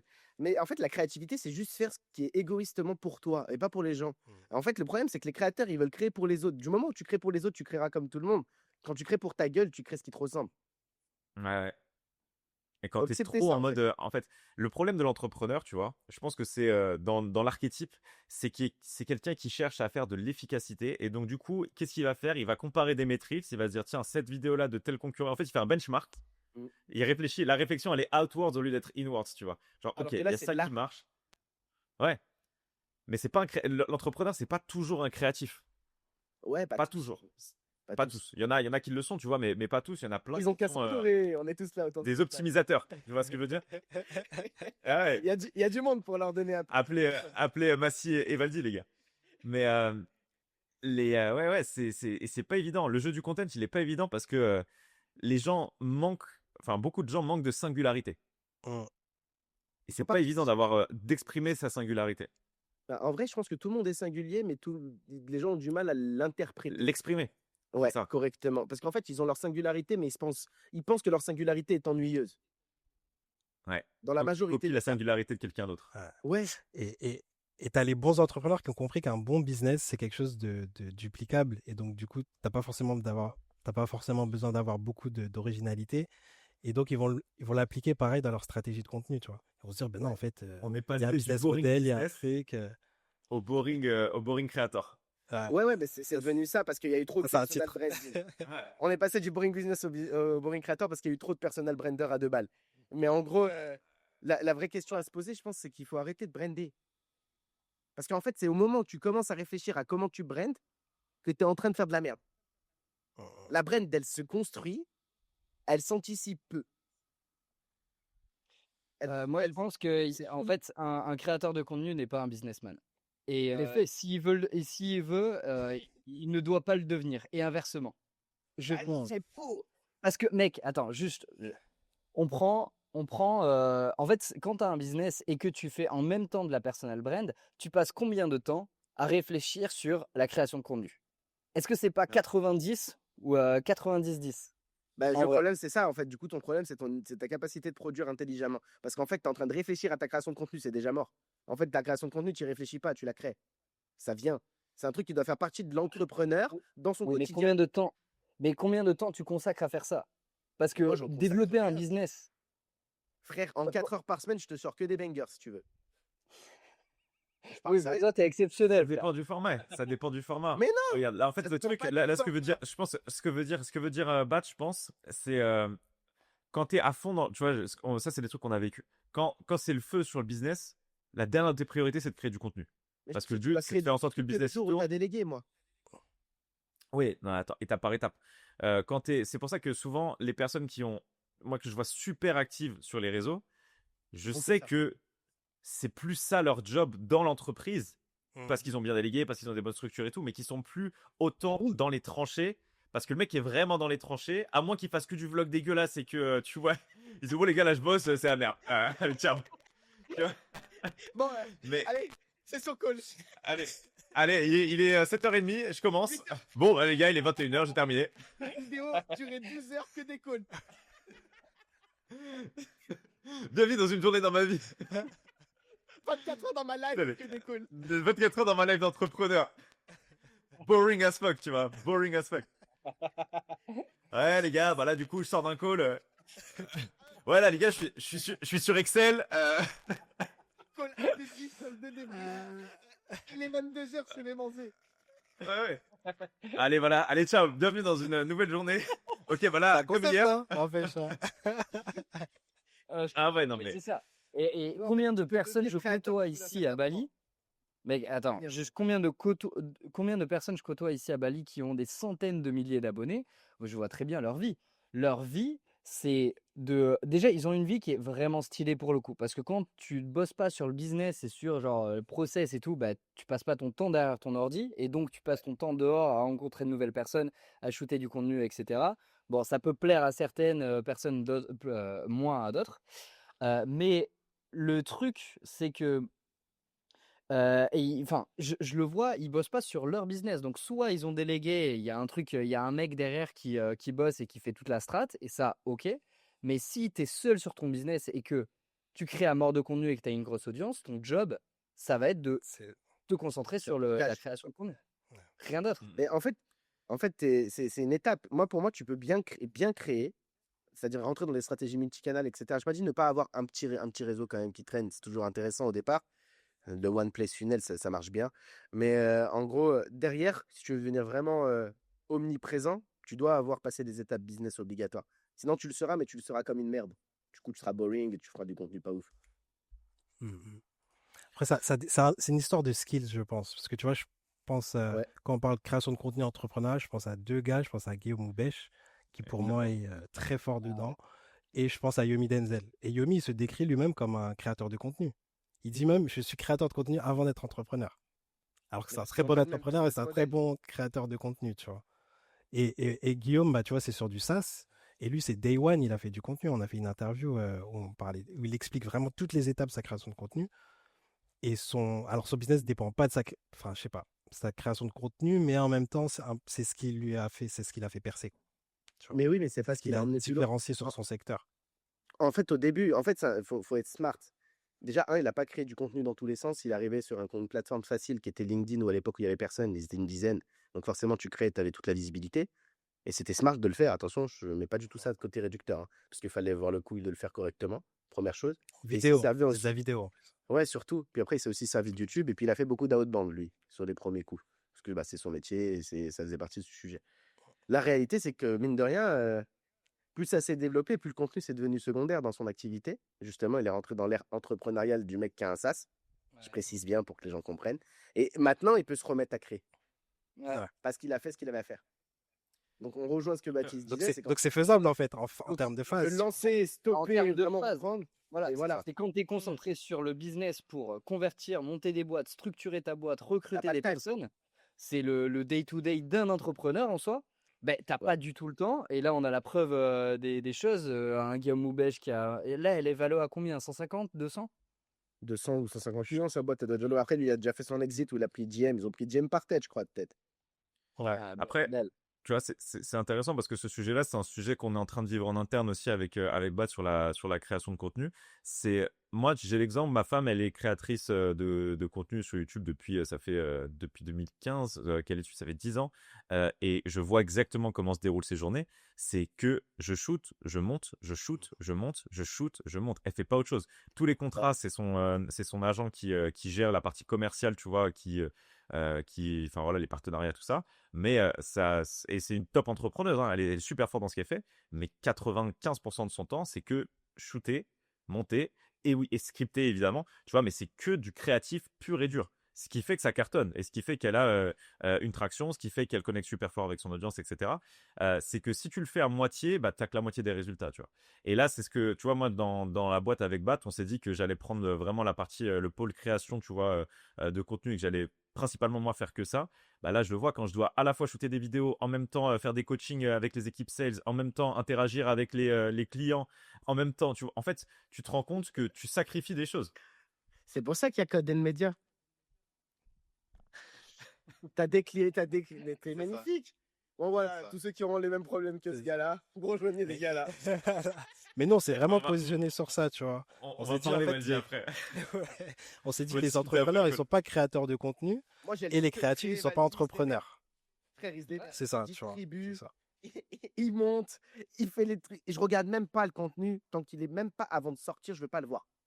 Même quand il est sorti, je le regarde que quand il est sorti, au pire on en parle, mais je veux même Par pas contre, ouais, traîner la production. j'ai lâché prise de fou. Un truc, je pense, tu vois, auquel j'étais attaché avant, c'est que je me disais, à l'époque où je faisais de la musique et tout, j'étais très attaché à comment j'allais être perçu, quelle était mon image, tout ça. Donc, tu sais, genre, ouais, dans cette photo, on va pas la poster. Ouais, non, mais dans ce truc-là, tu vois, on peut pas le mettre dans ce son-là, tu vois, on peut pas le sortir comme ça et tout. Parce que t'es super, Ouais. comment dire, t'es trop conscient de comment tu veux être perçu. Alors que là, depuis que je suis passé un peu plus dans le mode entrepreneur, genre là, je filme des vidéos où je m'en bats complètement les couilles. Parce que je me dis qu'en fait, au final, les gens vont décider d'interpréter ça comme ils veulent, mais sur le volume, ceux qui vont rester regarder, c'est ceux qui aiment bien ce que je leur propose. Et dans ce que je propose, je suis naturel là. Donc s'ils aiment pas mon naturel, tu vois, C'est pas grave. je sais plus qui c'est qui disait ça. On peut pas plaire à tout le monde, et quand je vois à qui je plais pas, je me demande si j'en ai quelque chose à foutre. Tu vois, c'est un peu ça l'idée. C'est sûrement pas Gainsbourg, mais ça lui ressemblerait. Ça ressemble à du Nekfeu un peu. C'est possible. C'est possible. C'est soit un rappeur, soit un mec dans une interview dans les années 80 qui a sorti ça à la Gainsbourg. Effectivement, ça me fait penser un petit peu à ce type de personnage. Mais ouais, du coup, voilà, les gars. Ah ouais, trop intéressant. C'est Ouais, bien d'avoir des Non, visions puis un peu là, il a eu ses extérieures. débats. Toi, tu as bossé avec Yann Leonardi, tu as bossé avec pas mal de monde, tu vois. Donc, si on parle de créateurs YouTube, tu as dû avoir pas mal de débats intéressants. On parle de chaînes qui ont quand même Ouais. fait beaucoup de vues. Ouais, ouais, ouais. Tu vois, pourquoi Yann, par exemple, s'est arrêté de créer pendant un long moment? C'est une bonne question, ça. C'est une très bonne question. Après, Yann, c'est un artiste, je pense, tu vois. C'est vraiment un artiste. On a fait une vidéo dessus que j'ai toujours pas montée, tu vois. Des bisous à Marwan et Yann qui ont lancé leur Euh, petite boîte. Ouais. Et Yann, je pense que c'est un artiste, c'est vraiment handmade, tu vois. C'est vraiment, j'ai la main sur le processus créatif de A à Z. Il fait même une partie du montage. Et donc, lui, il se voit pas faire du volume, il se voit faire que des bangers. J'arrive et je kill le game, je retourne bosser, tu vois. Il a vraiment cette vision et ça s'oppose un peu à tout ce qu'on dit là parce que lui, au final, il va faire du gros volume et il va faire du high ticket derrière, quoi. Parce qu'il fait Oui, du mais fond, il lui fait du tofu, mofu, En bofu. fait, le truc, c'est tu peux faire du high ticket avec du gros volume si tu as une caractéristique, enfin que tu es perçu par ton marché en tant qu'expert. Par exemple, Wassim Saïli qui a 1 million d'abonnés, on fait du high ticket, tu vois. C'est parce qu'il est reconnu comme expert de l'hypertrophie dans le marché francophone. Donc, par contre, si tu es là juste pour faire du buzz en mode influenceur de télé-réalité, bon, bah là, jamais de la vie, tu pourras faire du high ticket. C'est la street cred en gros. Tu peux être street cred, mais buzzer. Tu peux être top of mind, mais street cred quand même. Ouais, exactement. C'est intéressant. Et donc, Et tu ce vois, qui est c'est intéressant ça ce qu'on se dit d'être depuis tout top à of l'heure. mind, tu vois, c'est ça en fait, c'est ça. Ça se pose vraiment. Et ce qui est intéressant, par exemple, Yann Leonardi, bon, je trahis pas un secret, il en a pas beaucoup parlé, mais en gros, il a attiré Orelsan, tu vois. Orelsan est tombé sur une de ses vidéos, il a bossé, lui, sur la brand d'Orelsan, tu vois. Donc ça, c'est des trucs qui, quand même, te demandent un certain niveau de visibilité, un certain niveau, quand même, de street cred, comme tu dis, Massi, tu vois. Bah, Ouais. en vrai, la bonne question à se poser, c'est au final, est-ce qu'il y a une bonne strat YouTube? Moi, je dirais que non, tu vois, il y a juste un bon créateur. En vrai, si on regarde bien, il y a tout et son contraire sur YouTube. Tu as des gens qui buzzent, ils font une vidéo tous les 3 mois, t'en as, ils sont là tout le temps et ça marche pas, etc. Et alors, je pense encore une fois de plus, il faut vraiment penser à un truc, c'est que je pense que il y a 99% des boîtes qui se trompent et ils sont à fond sur le hook, sur les mignas, mais ils sont pas sur les concepts et c'est les concepts qui font péter des boîtes. Ouais, de ouf. Ouais, concept, ouais. Mais concept, souvent, c'est plus dur. Donc, c'est pour ça qu'on essaie de se concentrer peut-être sur tu sais, le syndrome de l'objet brillant. Ouais, mais ça doit être le hook qui fait la différence. Ouais, mais ça doit être la minia. C'est pas vrai. Ouais. Mm, mm. Je te jure, c'est vraiment, pour moi, la vérité, c'est que le concept qui fait péter. Après, le reste, c'est de la mise en forme. C'est toujours mieux d'avoir une bague Cartier dans un sac, dans une boîte Cartier que dans un sac Lidl, tu vois. Mais il vaut mieux que, quand même, le concept, ce soit une bague Cartier. Parce que si c'est une bague Lidl, ça marche pas, dans le sens Ouais, inverse. ouais. Ouais, parce que l'inverse, c'est vrai aussi. C'est que quand tu as top hook minia, donc tu génères des clics, mais tu as une rétention de merde parce qu'ils se rendent compte que la vidéo, elle est claquée derrière. Tu vois, tu as un super bel emballage, mais derrière, tu Ouais, n'as pas de rétention. Et donc, en fait, là tu es sur 100% de la vanity, là, par contre. exactement. Et après, tu t'arraches les cheveux pour comprendre pourquoi ça convertit pas. Tu te dis, mais je comprends pas, je fais des millions de vues. Ouais. Ah, mais le Ouais, problème, c'est la substance. ouais, c'est clair. Exactement. Et ça, Et c'est. après, il y a le débat, c'est quoi une belle minia, c'est quoi un beau hook? Parce que est-ce que c'est le hook que j'ai vu chez l'autre parce que c'était stylé, j'ai vu que, comme je crois que c'était Bat qui disait ça, je fais un benchmark et je regarde ce qui fait des vues, donc je vais faire la même chose, ou c'est un truc qui m'est personnel et en fait qui vraiment représente ma personal brand, quoi. Et Est-ce qu'on a t'as besoin que les choses soient. t'as un Moi, j'ai une débat. bonne question. Est-ce qu'on a besoin que les choses soient belles, tu vois? Le mot beau, je pense, c'est pas le bon. C'est ça, c'est ça. Tu Enfin, regardes, il y a un jeu, il y a un site là où tu peux faire un jeu sur les minias qui cliquent le plus. Je sais pas si vous avez déjà vu ouais, ça. non. Et tu regardes les Donne-nous à nous. minias. Il faut que je vous le retrouve. Et en fait, je bosse avec shout out à Mo, qui bosse sur la chaîne d'Oussama. Et il m'a fait faire cet exercice-là. Il m'a dit, lui, il le fait tous les matins. Il fait 5-10 minutes de ce truc-là pour conditionner son cerveau à qu'est-ce qu'est une miniature qui clique. Et en fait, tu regardes les miniatures qui font cliquer le plus, ça va être des trucs éclatés, quoi. Ça va être des trucs, Mm. en termes d'esthétique, c'est pas très poussé. Alors que nous, on va prendre des mini makers qui vont se casser la tête, faire des trucs un peu stylés, tu vois. Et du C'est coup, c'est une question. contre-intuitif, en fait, tout ça. C'est une question de trend, tu vois, parce que une bonne minia, tu sais, quand tout le monde s'est mis à faire un peu les minias un peu à la MrBeast, entre guillemets, tu vois, avec le truc un peu détouré, surtravaillé, tout ça. Bah, en fait, quand tu l'as jamais vu cette minia-là, évidemment, les premières fois, tu vas cliquer. Mais quand ça fait 20 fois que tu la vois et qu'il y en a 20 comme ça dans ton feed, celle qui va popper, c'est celle qui est hyper authentique, hyper simple, tu vois, qui va pouvoir Ouais. attirer ton regard. En fait, c'est réussir toujours à avoir un coup d'avance par rapport à Ouais, le bon contre-courant, exactement. C'est se grave d'accord. positionner, tu vois, anticiper la prochaine vague en fait. Pendant que tout le monde est en train d'essayer de ramer pour surfer la vague où tout le monde est, toi tu es là, tu la laisses passer et tu regardes celle qui arrive juste derrière, tu vois. C'est ça. Et c'est le propre d'un bon artiste, hein. Au final, si tu regardes les artistes qui pètent, c'est toujours, ils arrivent et ils créent leur propre mouvement, tu vois. Parce que la miniature sans permission, on n'en peut plus, les gars. Je sais pas si elle va bien pour aller encore, Voilà. mais ouais, c'est ça. C'est bon. Et du coup, là, Ah. si on se challenge William, là, tu vas faire quoi, du coup, toi, sur Monétrise, là? C'est quoi la next step? Sur Manettrise en termes de content. Ouais, ouais. Là, en termes de. J'ai le cul, on t'a dit. Donc, vas-y. Ah ouais, bah là c'est parti mec, hein, c'est parti. Tiens, j'aurais dû filmer le fait d'être en podcast ce matin. Là, j'ai la caméra à côté, mais je l'ai pas allumé. Je vais avoir deux formats. Un format parce que le but c'est de pusher. En gros, j'ai un accompagnement de closing là qu'on a mis en place pour faire bosser des closers chez les clients qu'on a signés. Tu vois, donc ça fait sens. Il y a une écologie dans le business. On a des clients sur l'agence qui ont besoin de closers.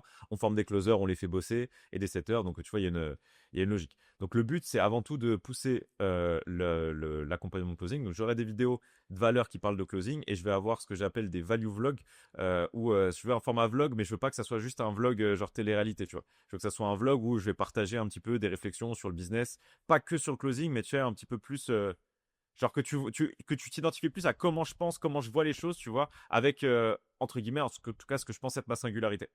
Et essayer de ne pas avoir peur, tu vois, sur le format d'aller montrer les trucs cool que je kiffe faire.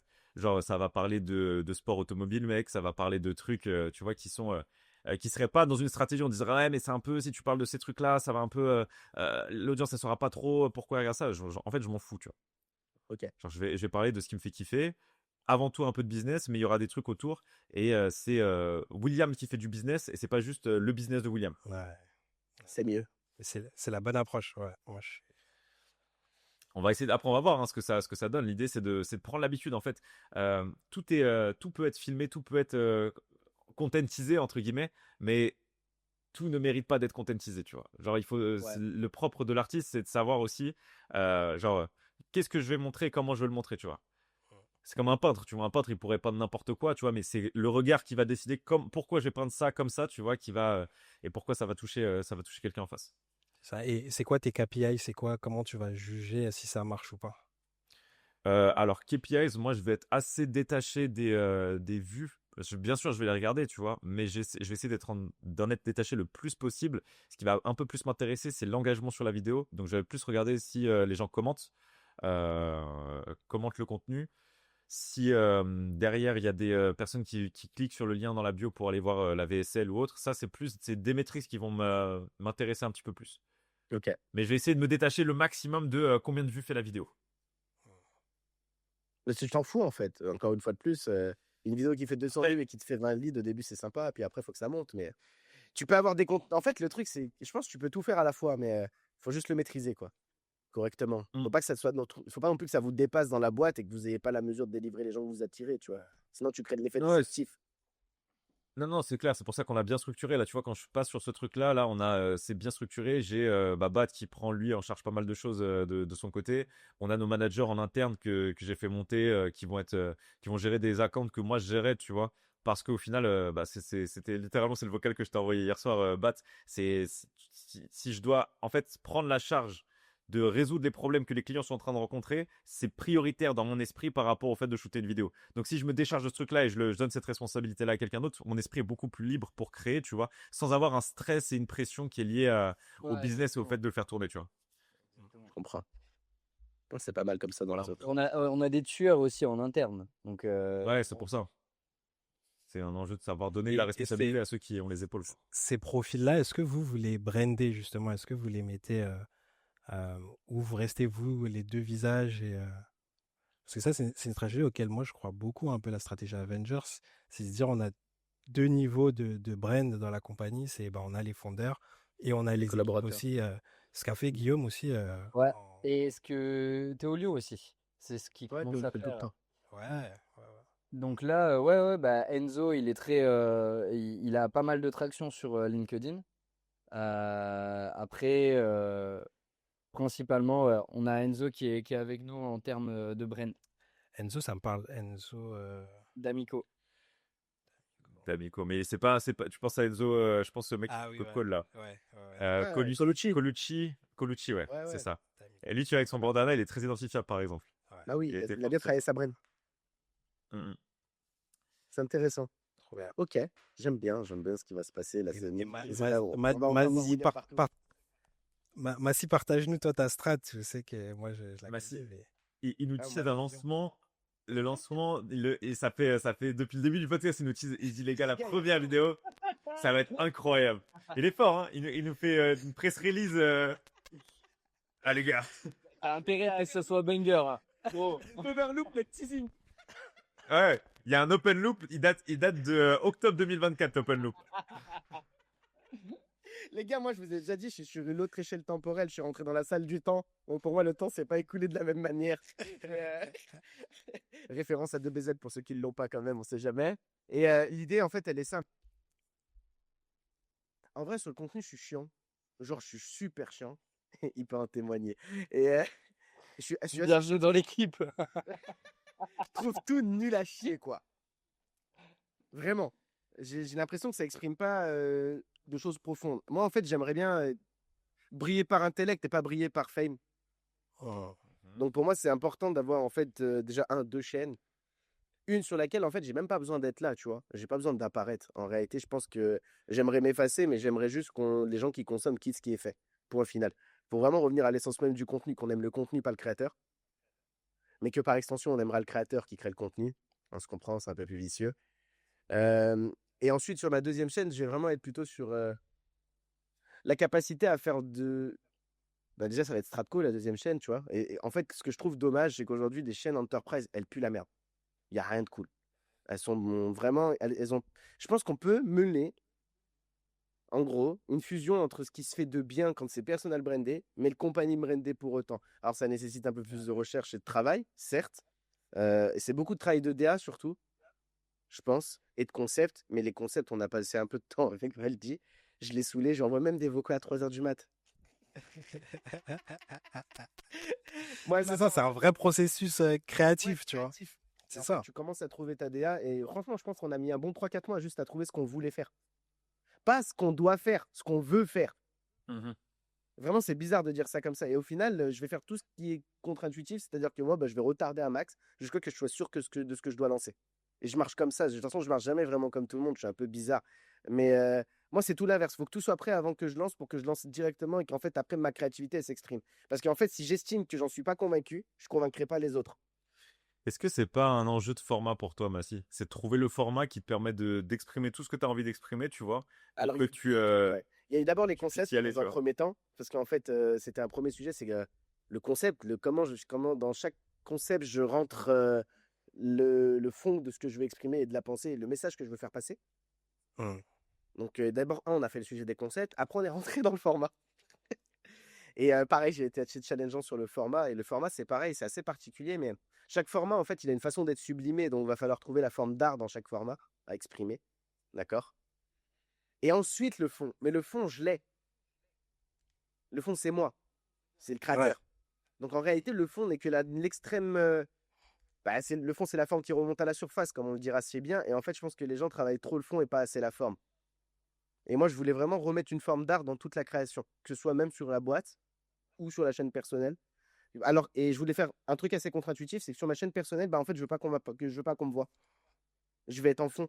Tu vas m'entendre. Celui qui me connaît le saura. Mais en réalité, on me verra pas.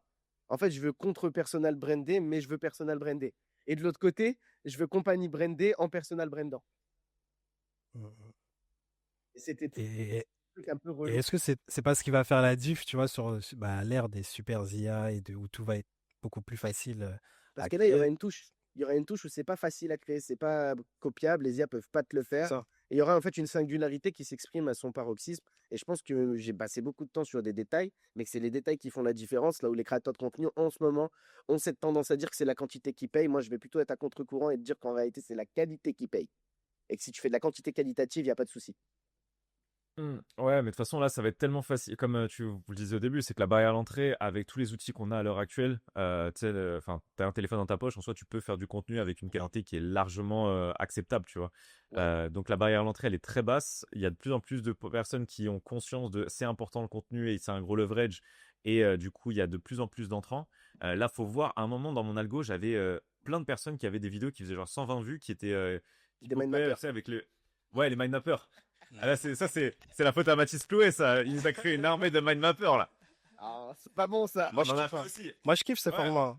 Hein, Ah ouais, on c'est en a fait intéressant. aussi. Vous avez tous cliqué forcément sur une, ce serait hypocrite de dire que non. Ah bah, on en a fait même. Ouais, bah Bat, voilà. il était très fort sur ça, d'ailleurs. Il les faisait très bien. Ah, c'est Mais, l'expert. ah ouais. Mais, tu vois, comment dire, ce format, j'ai l'impression, il a popé et il s'est un peu effacé, tu vois, c'est comme C'est- tout, en fait. Ben moi, C'est j'essaye pas de trouver des formats qui vieillissent pas mal. Si tu préfères, c'est ça mon jeu.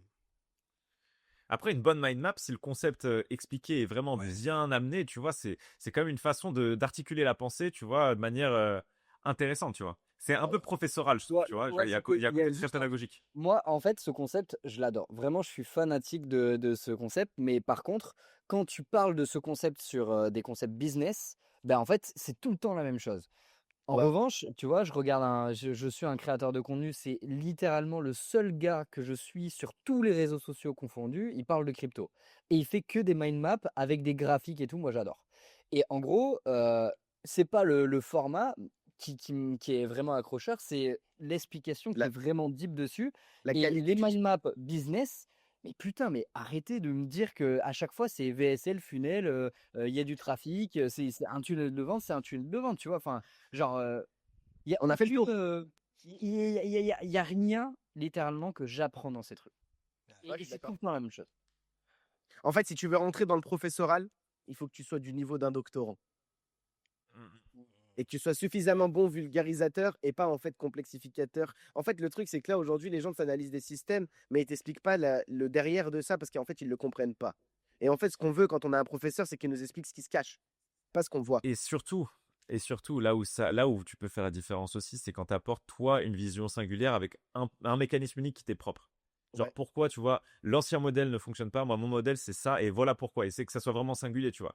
Parce que si tu dis en gros, voilà, la V7 ça fonctionne pas, voilà pourquoi il faut faire un webinaire et tu nous redis le truc qu'on avait vu depuis 2017-2018, en fait Ça se tu me transforme en teases l'illusion dissertation. d'apprendre quelque chose. Voilà. Tu me teases l'illusion de la nouveauté. En fait, tu me répètes quelque chose. Surtout si ta cible, c'est des personnes qui sont, si c'est des personnes qui sont 100% débutantes. Effectivement, je suis pas ta cible, donc si je tombe sur ta vidéo et elle m'intéresse pas, c'est pas grave. Mais si tu veux t'adresser à des personnes, tu vois, et je suis ta cible et tu me réexpliques des choses que je sais déjà, tu vois, et tu viens pas apporter une nouvelle connaissance, ouais, là, c'est boring. Et le truc, c'est que je pense que même les mind mapping, tu vois, bah, tu vois, par exemple, si tu veux réinventer les mind mapping, fais-le, mais fais-le en mettant de la DA, quoi, en ce qu'il se passe quelque chose, en réalité. Le format, là, il est Ce que moche. j'allais dire. Là, aujourd'hui, tu Non, peux, tu peux je suis motion pas designer d'accord. tout ce que tu fais sur ton mind mapping. Si, tu pourrais, t'es pas d'accord, mais il faut d'abord être très deep avant d'être Tu bon. peux te rajouter une caméra, tu vois, tu peux avoir deux angles Je et sais pas, tout. Tu peux, faut en fait, aller un tu peu peux. plus La snack. base, elle est bonne, c'est juste la, ouais, Ouais, la- je vois, mais je pense que c'est pas un problème. Enfin, faut d'abord être vraiment deep sur le Ouais, sujet c'est et pour puis ça que je dis des d'abord quand c'est Ah oui, très bon. ouais. Mais il y en a, la majorité, de toute façon, 99%, ils sont juste pas deep. C'est des petites culottes toutes propres, un peu neuves, de jeunes entrepreneurs en devenir qui apprennent plein de choses et qui mériteraient de se salir un peu plus les fesses et de revenir quand ils auront un peu plus fait caca dans leurs culottes à eux-mêmes. Parce que là, ils t'apprennent des choses qu'ils n'ont même pas implémentées. Et ça saoule. Parce qu'en fait, Eh, on sent que c'est pas profond, on sent que ça n'a pas été itéré, on sent que ça n'a pas été testé. Et c'est ce qui prouve qu'ils n'ont pas une pensée à contre-courant, c'est qu'ils l'ont pas suffisamment fait. Parce qu'en réalité, quand tu fais ce que tout le monde dit, en général, tu foires. Et tu dois toujours avoir ce petit coup d'avance. Et le bon prof, en général, il va plutôt te dire, alors ça, c'est ce que tu dois faire, mais en fait, ça, c'est ce que tout le monde pense. Mais si tu fais ça, ça va plutôt t'emmener ça. Et en fait, tu aurais dû faire ça. hmm, Donc au final, ce qui va être intéressant dans ce cours, c'est de regarder ça, pas tout ce que tu pensais au début. exactement. Et là, on a aussi, de manière générale, une obsession de faire du contenu pour faire du contenu. Ça veut dire que Ouais. tout le monde nous dit ah, c'est important de faire du contenu, donc il faut en faire. Du coup, tu sais pas trop quoi faire. Du coup, tu produis, mais il n'y a pas de filtre à la production, tu vois. Après, moi, je me Genre, fais baver parce que ça fait 6 mois que j'attends. Ouais, ouais. Mais tu vois, en fait, il y a plusieurs visions. Il y a plusieurs visions. En soi, tu vois, je suis même pas sûr qu'il y en ait une qui soit supérieure à l'autre, mais c'est un problème de barrière à l'entrée aussi, tu vois. Ce qui fait Ouais, que, comme et n'importe qui peut en faire, surtout la il fait réflexion que n'importe tu quoi. viens d'avoir, c'est exactement ça. C'est faire du contenu parce qu'on te le dit de le faire pour le Ouais. business. Donc, tu es un businessman et pas un créateur de contenu. Et c'est pour ça que moi, de ma réflexion, il faut vraiment que le créateur de contenu ait une âme artistique pour développer cette partie-là et que ça soit pas juste un gars qui fait du business et qui adore. Enfin, Qui aime le cash et le business et qui aime la partie business, pas qui artistique aime du, pas. du Ouais. format. Je suis d'accord avec toi. Hum. Sinon, tu vas te retrouver bientôt avec des bah, c'est ça, tu vois. C'est comme quand tu arrives et qu'il y a un artiste, il a fait un petit point noir sur un tableau. C'est de l'art abstrait, quoi. qui arrivera, qui arrivera à exprimer de l'art abstrait dans le contenu, ça c'est intéressant peut-être comme débat, mais on verra plus tard. On pourrait avoir des influenceurs art très très nichés, tu vois, qui font 300 vues, qui te font des analyses de fou. Alors, la dernière expo au Palais des Glaces, c'était une catastrophe, les gars. Voilà, le point noir de Kundelish, c'était vraiment, vraiment De Kundelish. impactant pour moi. Tiens. Non, mais c'est sûr que ça existe, c'est sûr qu'il y a un public pour ça, mais il y a un public pour tout, en fait. C'est ça qui est dingue. Clair. Genre, les gars, je me suis mis au sim racing, vraiment sérieusement, je suis Ouais. des influenceurs de sim racing, mec. Genre, que je regarde comment ils règlent leur volant et tout, je kiffe. Mais c'est C'est niche, trop bien. tu vois. C'est J'ai dit, niche t'as as fuck. pour la faire de l'épée, frère. Ouais, mais ça existe. Je suis sûr que t'as des influenceurs, des influenceurs, et Des puis, influenceurs dessus. Ouais, il y en a de ouf. Alors, ils font un peu. Ils sont un peu Mais dans leur ça- monde, tu vois, mais c'est lourd. Je trouve ça passionnant, mec. Genre, un mec qui a une passion un peu weird, tu vois, mais qui est passionné par ça, je trouve ça Ouais, passionnant. Mais tu vois, moi, j'aurais mis dans ton blog ça. Par erreur. Oui, William, moi, j'aurais mis ça dans tes blogs, tu vois. J'aurais mis la partie sim racing et tout, partagé de manière intéressant. transparente et grave. En fait, C'est prévu. c'est ça, c'est William avant l'entrepreneur, mais c'est l'entrepreneur dans William et pas William dans l'entrepreneur. Le contenu, C'est ça. bon, en fait. En Ouais, plus, c'est tu as ça. une âme artistique, enfin, dû par toute ta carrière, tout ce que tu fais, et même ta Non, ma carrière, c'est un grand mot. Moi, Si, c'est vrai. j'aurais vu une intro avec cette fameuse photo. Je l'aurais fait. Tu sais, c'est la mignonne de ma dernière vidéo, c'est ça, attends. Attends, mais je sais pas si je peux vous partager. William, mais les gens, Ah, ils la fin, on dirait qu'il a eu 50 vies et que c'était. On dirait, s'ils ne connaissent pas, ils font un avant-après, ils se disent, ouais, c'est un schizo. Ah ouais. C'est juste à clapper. Mais après, c'est cool. Bah, en fait, je trouve ça cool. J'ai toujours kiffé essayer plein de trucs différents, tu vois, T'as raison. et essayer sérieusement les choses. Ah, j'ai vu la photo avec la guitare, là. Guitare Ouais. électrique. C'est une électrique? Guitare électrique? Ah ouais, c'est ça. Stylé. C'est l'époque où j'étais musicien un petit C'est peu. marrant ce qu'on se dit là. je faisais du Autour pot. de cette table, les trois créatifs, ils ont un passé où ils ont tous expérimenté un univers musical. Ouais, bah la musique, t'as la musique, le sport et tout, t'as plein de trucs que tu vas explorer. C'est rare. Que je connais, enfin si je connais personne. Des créateurs qui ont pas d'âme Tu as créative. d'autres, ouais. Ouais, qui n'ont pas touché un petit peu à d'autres trucs, qui sont nourris. Parce qu'en fait, c'est tous ces trucs-là que tu vas toucher un petit peu, c'est ça qui crée la singularité. Tu vois, quand on parle de Ouais. singularité, c'est le fait d'avoir essayé des choses différentes que la plupart des autres personnes font. Et c'est le mix de toutes ces influences qui crée quelque chose, tu vois, d'intéressant. Pareil pour l'artistique, tu vois. Un bon artiste, en général, il n'a pas écouté que un seul artiste, un seul style et il fait que ça. Sinon, sa musique, elle est pauvre. Ce qui va faire la richesse dans la musique, c'est que tu veux le mec, il va ramener, putain, il a ramené des sons, tu vois, genre, je sais pas, de musique traditionnelle du Sénégal et en même temps, il y a du jazz, tu vois, tu te dis, waouh, c'est incroyable. Parce que c'est cette nouvelle recette que tu vas apporter qui va créer cette singularité et qui va créer une musique qui est Mais intéressante. c'est intéressant ce que tu dis. Bah, en fait, je pense que sur les créateurs de contenu, on joue pas assez avec nos unfair advantage. On en a tous, mais on les comprend pas bien. Et c'est Et, les seuls faire advantage qui créent l'attractif caractère. Ouais, voilà. Et en fait, c'était ça sûrement le débat qui manque et qu'on n'avait pas évoqué. Mais pour moi, on manque de capitalisation sur nos unfair. Et même ceux qui n'ont jamais rien fait ont l'unfair de n'avoir rien fait parce qu'ils peuvent documenter from scratch. Non, de fou. Et c'est juste Ouais. là où, en fait, tu vois, vu qu'on capitalise mal sur nos unfair, on fait du contenu qui est mal interprété. Mhm. C'est chiant, hein, mais bon, grand débat. En tout cas, bientôt, William partout. Profitez-en. Parce que, en fait, je vais pas faire full volume. Au pâté Gaumont. On fera une release party ensemble au Grand Rex. La saison 3, la saison 3. Je ferai la première partie de ta release. Je ferai la première partie de ta release en 2029. La première vidéo de Massy sur YouTube. Vous l'aviez entendu. C'est officiel, c'est vraiment en septembre que ça sort. Nice. J'ai vraiment hâte de l'avoir. Ouais. J'ai sincèrement hâte de Je l'avoir. dois encore le saouler sur les DA, les mignons, les conneries, mais on apprécie. Parce que mec, en plus, on sait tous autour de cette table, genre, en termes d'attractive caractère, en termes de personnalité, mec, t'es bankable as fuck, tu vois, genre il y a. Je sais Y a pas de débat.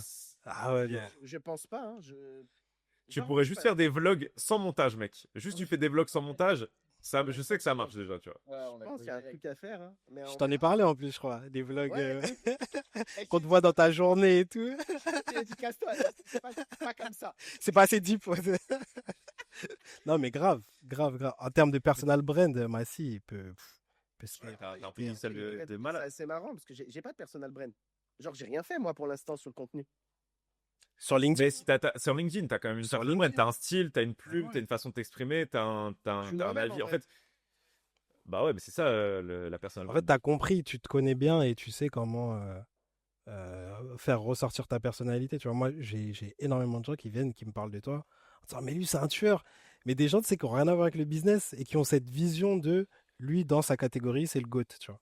Ouais, j'ai remarqué ça, mais je sais pas pourquoi, elles sont ouf. Alors qu'en vrai, je fais rien pour le devenir. Je fais tout l'inverse. Tu sais, un truc qui te semble. Unfair en fait, il y a- advantage.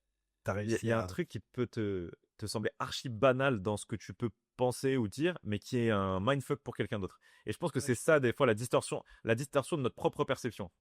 Ouais. C'est qu'on se rend pas compte à quel point on peut intéresser quelqu'un d'autre de par qui on est, ce qu'on fait. parce que pour nous, c'est ce qu'on fait, c'est quotidien, c'est banal, tu vois. Genre, moi, mes journées type, c'est ce que je te disais tout à l'heure. Ouais, je me pose sur l'ordi, bon, voilà, je suis là sur mon truc. Genre, tu sais, Moi, pour moi, c'est boring un peu, tu vois. Mais dans les réflexions que je vais avoir au long de la journée, peut-être que je vais pouvoir apporter un truc. Et l'entrepreneur qui est, genre, je sais pas, peut-être 2, 3 petits levels en dessous, il se dit, putain, mais ah ouais, il y a ces trucs-là que j'ai pas encore je trouve que capté, t'as ça une bonne m'intéresse. capacité. Toi, je trouve que t'es attractif aussi. T'as un truc. Sur quoi? Je sais pas. T'as un truc. C'est comme ça. Moi, je marche pas les quoi, les quand. Vous connaissez comment je marche. Je marche au fil. Je te dis que t'as un délire. C'est juste, t'as pas réussi à bien l'exprimer. Mais en vrai, je suis sûr que tu Ouais, peux délivrer sur le c'est ça l'enjeu. C'est ça l'enjeu. C'est certain, tu vois. Trouver. Valdi, lui, il a un bête de délire, mais il l'exprime trop mal quand c'est lui-même. En fait, moi, je pense que j'exprime bien les choses, mais que je suis nul enfin, que j'ai la flemme de les faire. Je suis un putain de flemmard. Je suis un Baptiste 2. J'aime pas, j'aime pas faire les choses. Donc, je vais laisser traîner, tu vois. Mais par contre, Valdi, il est grave intéressant aussi. Sauf qu'en fait, vous avez un truc, c'est que vous complexifiez naturellement. Alors qu'en vrai, vous êtes incroyablement meilleur quand vous vulgarisez et beaucoup plus impactant. Il y a un sujet, je pense qu'on devrait un petit peu faire d'introspection entre nous trois. Là, je vous appelle, on se fait un call à côté, mais en fait, C'est intéressant. vous êtes des stars en devenir qui n'arrivent pas à starifier qui ils sont. Je pense qu'on aime, je sais pas, de comme ça, hein, je le vois, je pense qu'on aime les choses complexes aussi. Tu vois, si t'aimes faire des vidéos en mind Ouais, vous mapping, êtes c'est que approfondis. t'aimes les trucs compliqués. Ouais, c'est ça déjà de base, Vous tu êtes, vois. vous Et êtes moi, c'est ça, moi, les archi- trucs un peu intello, et c'est pour ça que je kiffe ton contenu, Massy, tu vois, parce que tu ramènes une autre perspective et tu fais réfléchir, en fait. Et c'est ce qu'on a envie de reprojeter sur nos personal brands, et peut-être c'est pas le bon canal, en fait. C'est pas la Ouais. bonne façon de le faire. C'est Je peut-être pense ça. que c'est ça. Vous n'avez pas Mec, suffisamment réfléchi au format. faites une newsletter par email. Ouais, ça c'est vrai. Banger Avec avec que des mecs hyper smart qui vous suivent et qui veulent avoir leur réflexion. Genre la Baptiste, la newsletter dans le cerveau bimensuelle, de tu vois. dans le cerveau de Non, ouais, Patrimoine et Trees. Aïe. mec, mais tu sais, ça, je suis sûr que ça a un potentiel. C'est très niche, mais putain, la conversion que tu peux avoir sur un truc comme ça. Non, sur une newsletter qui est vraiment deep, tu vois. Pas une newsletter genre j'écris des mails parce qu'il faut que j'écrive Oui, des oui. mails, quoi, dans la tête de mon prospect. Mais une newsletter, genre un mail, quand tu le reçois, t'as envie de l'ouvrir, tu vois. Il y a pas beaucoup de Genre, personnes qui m'écrivent moi, des sur mails. newsletter, Quand je les c'est vraiment, reçois, j'ai envie de les lire. il n'y a pas de séquence, il n'y a pas je t'en envoie un par mois. Je t'envoie quand j'ai envie, quand je suis chaud. Si j'estime que je suis pas assez chaud, je t'envoie pas. Tu sais, c'est la newsletter, c'est la lettre secrète. Elle tombe parfois dans ta boîte mail et t'es refait. Ce serait un banger. Newsletter, carrément, tu l'écris à la main et tu l'envoies par courrier. Via la poste. T'as 15 personnes dans ta newsletter, tu l'écris à la main, genre. Tu les convaincs. Incroyable. Mais en vrai, ce serait Le mec, vraiment intéressant. Par contre, tu pourrais l'écrire à la main et la mettre dans la newsletter. Ce serait même peut-être encore plus personnel. Mais c'est Ouais, sûr. alors par contre, moi je pourrais pas faire ça vu mon écriture, mec. Genre, Baptiste s'est déjà foutu de ma gueule à ce niveau-là. Tu sais, j'avais acheté une tablette parce que j'avais acheté une espèce de tablette, tu vois, comme ça, que je vais Pas les et tout. vidéos. Mec, en fait, j'ai essayé une fois, je l'ai envoyé à Bat, il a dit, mec, c'est chaud. En fait, ce que tu dis, c'est intelligent, mais la façon que t'as de l'écrire, on dirait que t'es débile. Un docteur. Ah non, mais ouais, docteur Maboul, frérot. Hein. Docteur, tu prends pas la prescription de ce qu'il te donne. Hein. Ah non, c'est genre, en fait, j'ai une écriture vraiment. Ton expert, c'est ton exemple, c'est ton aisance orale. Ah ouais, mais mon unfair disadvantage, c'est à quel point j'écris mal, mec. Genre vraiment. Mais tu sais que je te ressemble de ouf. Et par exemple, je suis grave moche en design et tout, je suis éclaté au sol. Mec, j'ai fait des presses pour un client. Après, elles ont rapporté du cash parce que le copie était très bien. Mais la presse, elle. Ah ouais, je suis pas du tout un. En fait, alors que pourtant, tu vois, j'ai une sensibilité au beau, mais je sais pas le produire. Mais la vie de ma mère, on est la même personne. Genre, quand c'est Ah neuf, ouais, je c'est le incroyable. sais. Quand c'est beau et que c'est un banger, je le sais. Si c'est moi qui Mais te j'arrive pas à le produire. Ah, c'est exactement ça. Mais c'est pas évident. C'est pour ça que c'est un autre métier, hein, tu vois.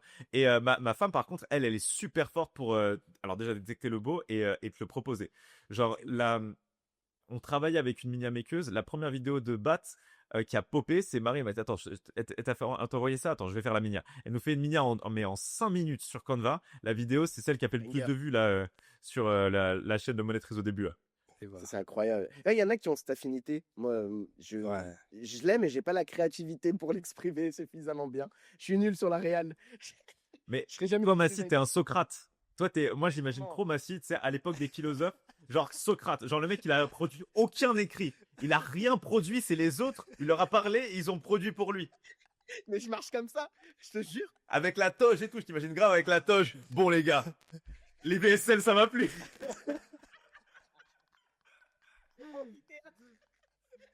Les gars, c'est mort. L'acropole, là, c'est dead, c'est fini. Les pestes arrivent.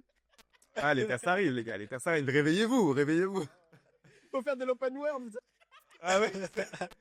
Vous êtes là en mode close marketing, les gars. Non. La route de la soie, les frères. En fait, c'est ce qui était. En fait, je suis un créatif, mais je suis pas un créatif qui prépare. Je sais que je suis pas un mec qui doit préparer les choses. Je dois les faire vivre. C'est bizarre, mais. Mais on est pareil sur ça, mec. On est pareil. Si mais je là, le là, prépare, notre. c'est nul. Nul à chier. C'est pour ça que je te dis, tu vois, le côté où tu veux faire le gros événement, ça peut être, ça peut être très bien, mais il faut que Non, tu aies ça des l'a- personnes qui t'aident c'est à pas te moi qui cadrer pour. Ouais. En fait, regardez, moi, j'ai appris. Je me connais bien, ça, c'est vrai. J'avoue. Je dois rien faire dans ma boîte. Je le dis tout le temps, les gens comprennent pas.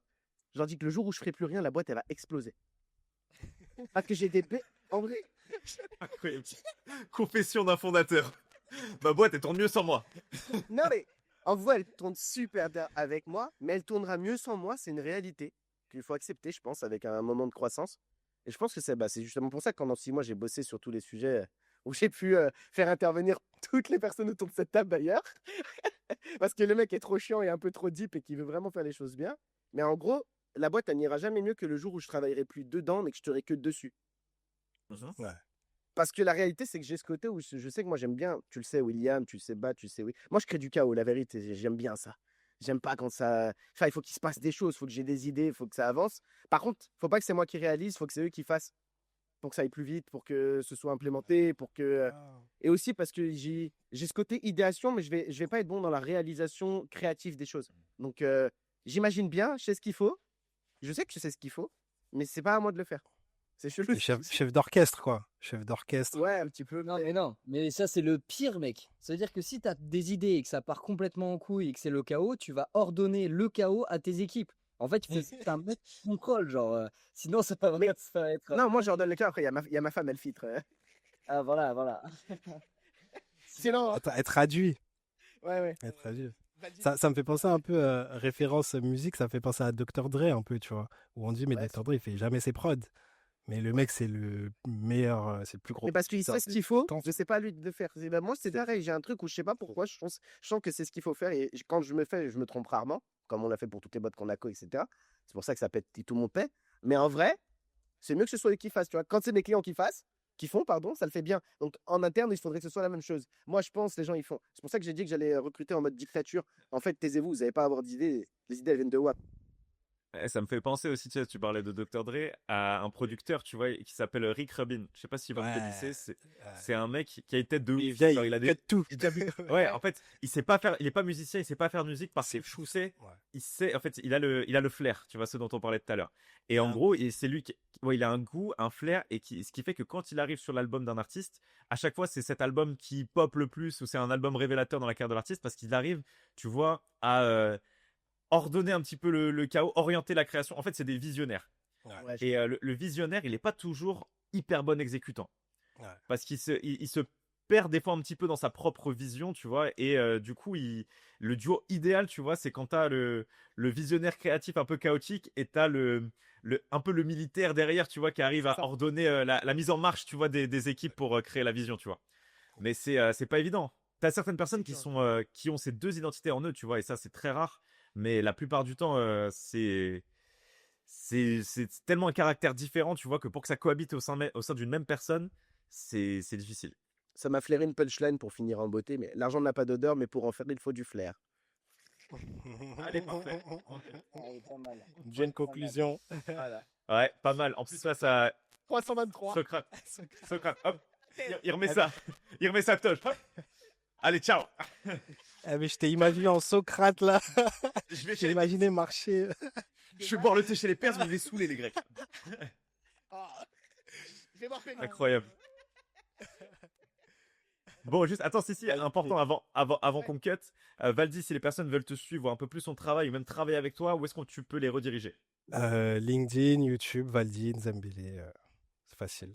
Parfait. Et ben, on va aller checker ça et on va discuter. Massy va me passer ton nu, mais on va Avec grand discuter un plaisir. peu tous les deux. Je grand suis plaisir. chaud d'avoir un peu ta Avec vision plus en un peu détail. plus de sim, c'est quoi sim car Sim Racing. Sim racing, un peu plus de sim racing dans ce contenu. J'ai mon petit volant qui est là, tu vois, derrière. Trop bien. Enfin, il y a la light, mais ouais, c'est.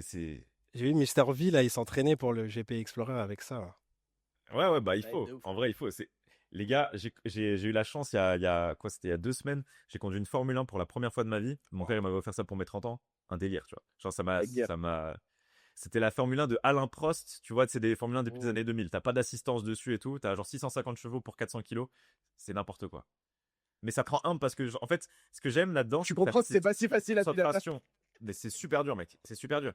En fait, tu pars en tête à queue et tout parce que Ouais. tu mets un peu trop de gaz, l'arrière il chasse, tu mets un peu trop de frein, tu perds l'avant. Enfin, tu sais, genre, ça te Millimétré. demande une précision extrême, tu vois. Et ce que j'aime bien, c'est quand je me mets dans ma petite sim, tu vois, j'ai pas le temps de penser au business parce que chaque virage doit être tellement concentré, tu vois, sur à quel moment je freine, à quel moment j'accélère. C'est passionnant, mec. Dans pas longtemps, moi je vous le dis, hein, ce mec-là, il délègue sa boîte un jour, pas tout de suite, dans pas très longtemps. Et qu'est-ce qui va se Le passer? pilote. Il fera... Non, il va être dans tous les Red Bull sponsoring. Il est fou, William. Il a besoin Ah ouais? d'adrénaline à l'extérieur. Ah ouais, c'est vrai? Ah, moi, j'adorais. Non, mais en fait, genre, j'aime bien l'idée, tu vois, de faire des choses qui sont inédites où les gens ils se disent que tu peux pas le faire, tu vois. J'aime bien cette idée-là, tu vois. Genre, la bio que j'avais sur Facebook à l'époque, hein, 2009, enfin, c'est hyper cringy, mais tu vois, le truc que j'avais en tête, c'est n'allez pas où mène le chemin, allez là où il n'y a pas de chemin et laissez une trace. Ça a toujours été un peu mon leitmotiv. C'est pour ça que je me suis autorisé à faire plein de trucs où on se foutait de ma gueule, tu vois. Genre, tu sais, quand je disais à mes profs, ouais, je vais être une rockstar, bah, j'ai fait, bah, certes, je ne suis pas devenu, mais par contre, j'ai été faire des concerts, j'ai fait des petites tournées et tout à mon échelle. J'ai produit, enfin, j'ai fait des grosses salles avec plus de 1000 personnes dedans et tout, tu vois, j'ai une histoire un peu à la Guitar Hero, tiens, je vous la raconte vite fait pour clore, mais je sais plus si je vous l'ai raconté ou pas déjà. On fait la première partie avec mon groupe d'un groupe hyper connu en Moldavie qui s'appelle Carla's Dream, tu vois, genre en Moldavie c'est un truc de ouf, donc ils viennent en France, il y a toute la communauté moldave qui vient les voir. Genre on est au Cabaret Sauvage, blindé. Blindé, sauf qu'ils ont jamais annoncé qu'il y avait une première partie, donc ils viennent tous pour voir Carla's Dream. Et là, on leur dit, ah, avant Carla's Dream, la première partie, la meuf, elle leur parle en russe et tout, tu vois, parce que, enfin, donc du coup, je comprends rien. Et genre là, on est juste derrière le rideau avant de monter sur scène, on se fait huer à mort, mec, alors qu'on n'a même pas encore joué, tu vois. On n'a même pas encore joué, les gens ils étaient là et tout, que des Moldaves, que des blonds, que des Ariens, tu vois, genre vraiment dans la salle, je te jure, on arrive, on se dit waouh, ok, et bah vite fait, tu vois, genre on commence, on se dit vas-y, on va pas traîner, on commence à jouer la première chanson. Bon, ça, tu vois, ils applaudissent un petit peu timidement à la fin, tu vois, en mode, ils se sont dit, ah, c'est pas mal en fait. Et à la fin, genre, les gens, ils criaient le nom du groupe dans la salle et tout, j'étais comme un dingue, c'était vraiment Guitar Hero Moment, tu vois.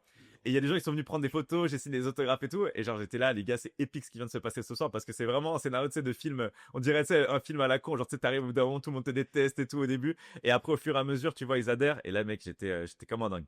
Bah, c'est la photo que j'avais mise sur LinkedIn à un moment, là, où j'ai ma grosse touffe, où il y a tout le monde derrière, c'était au Cabaret Sauvage, justement.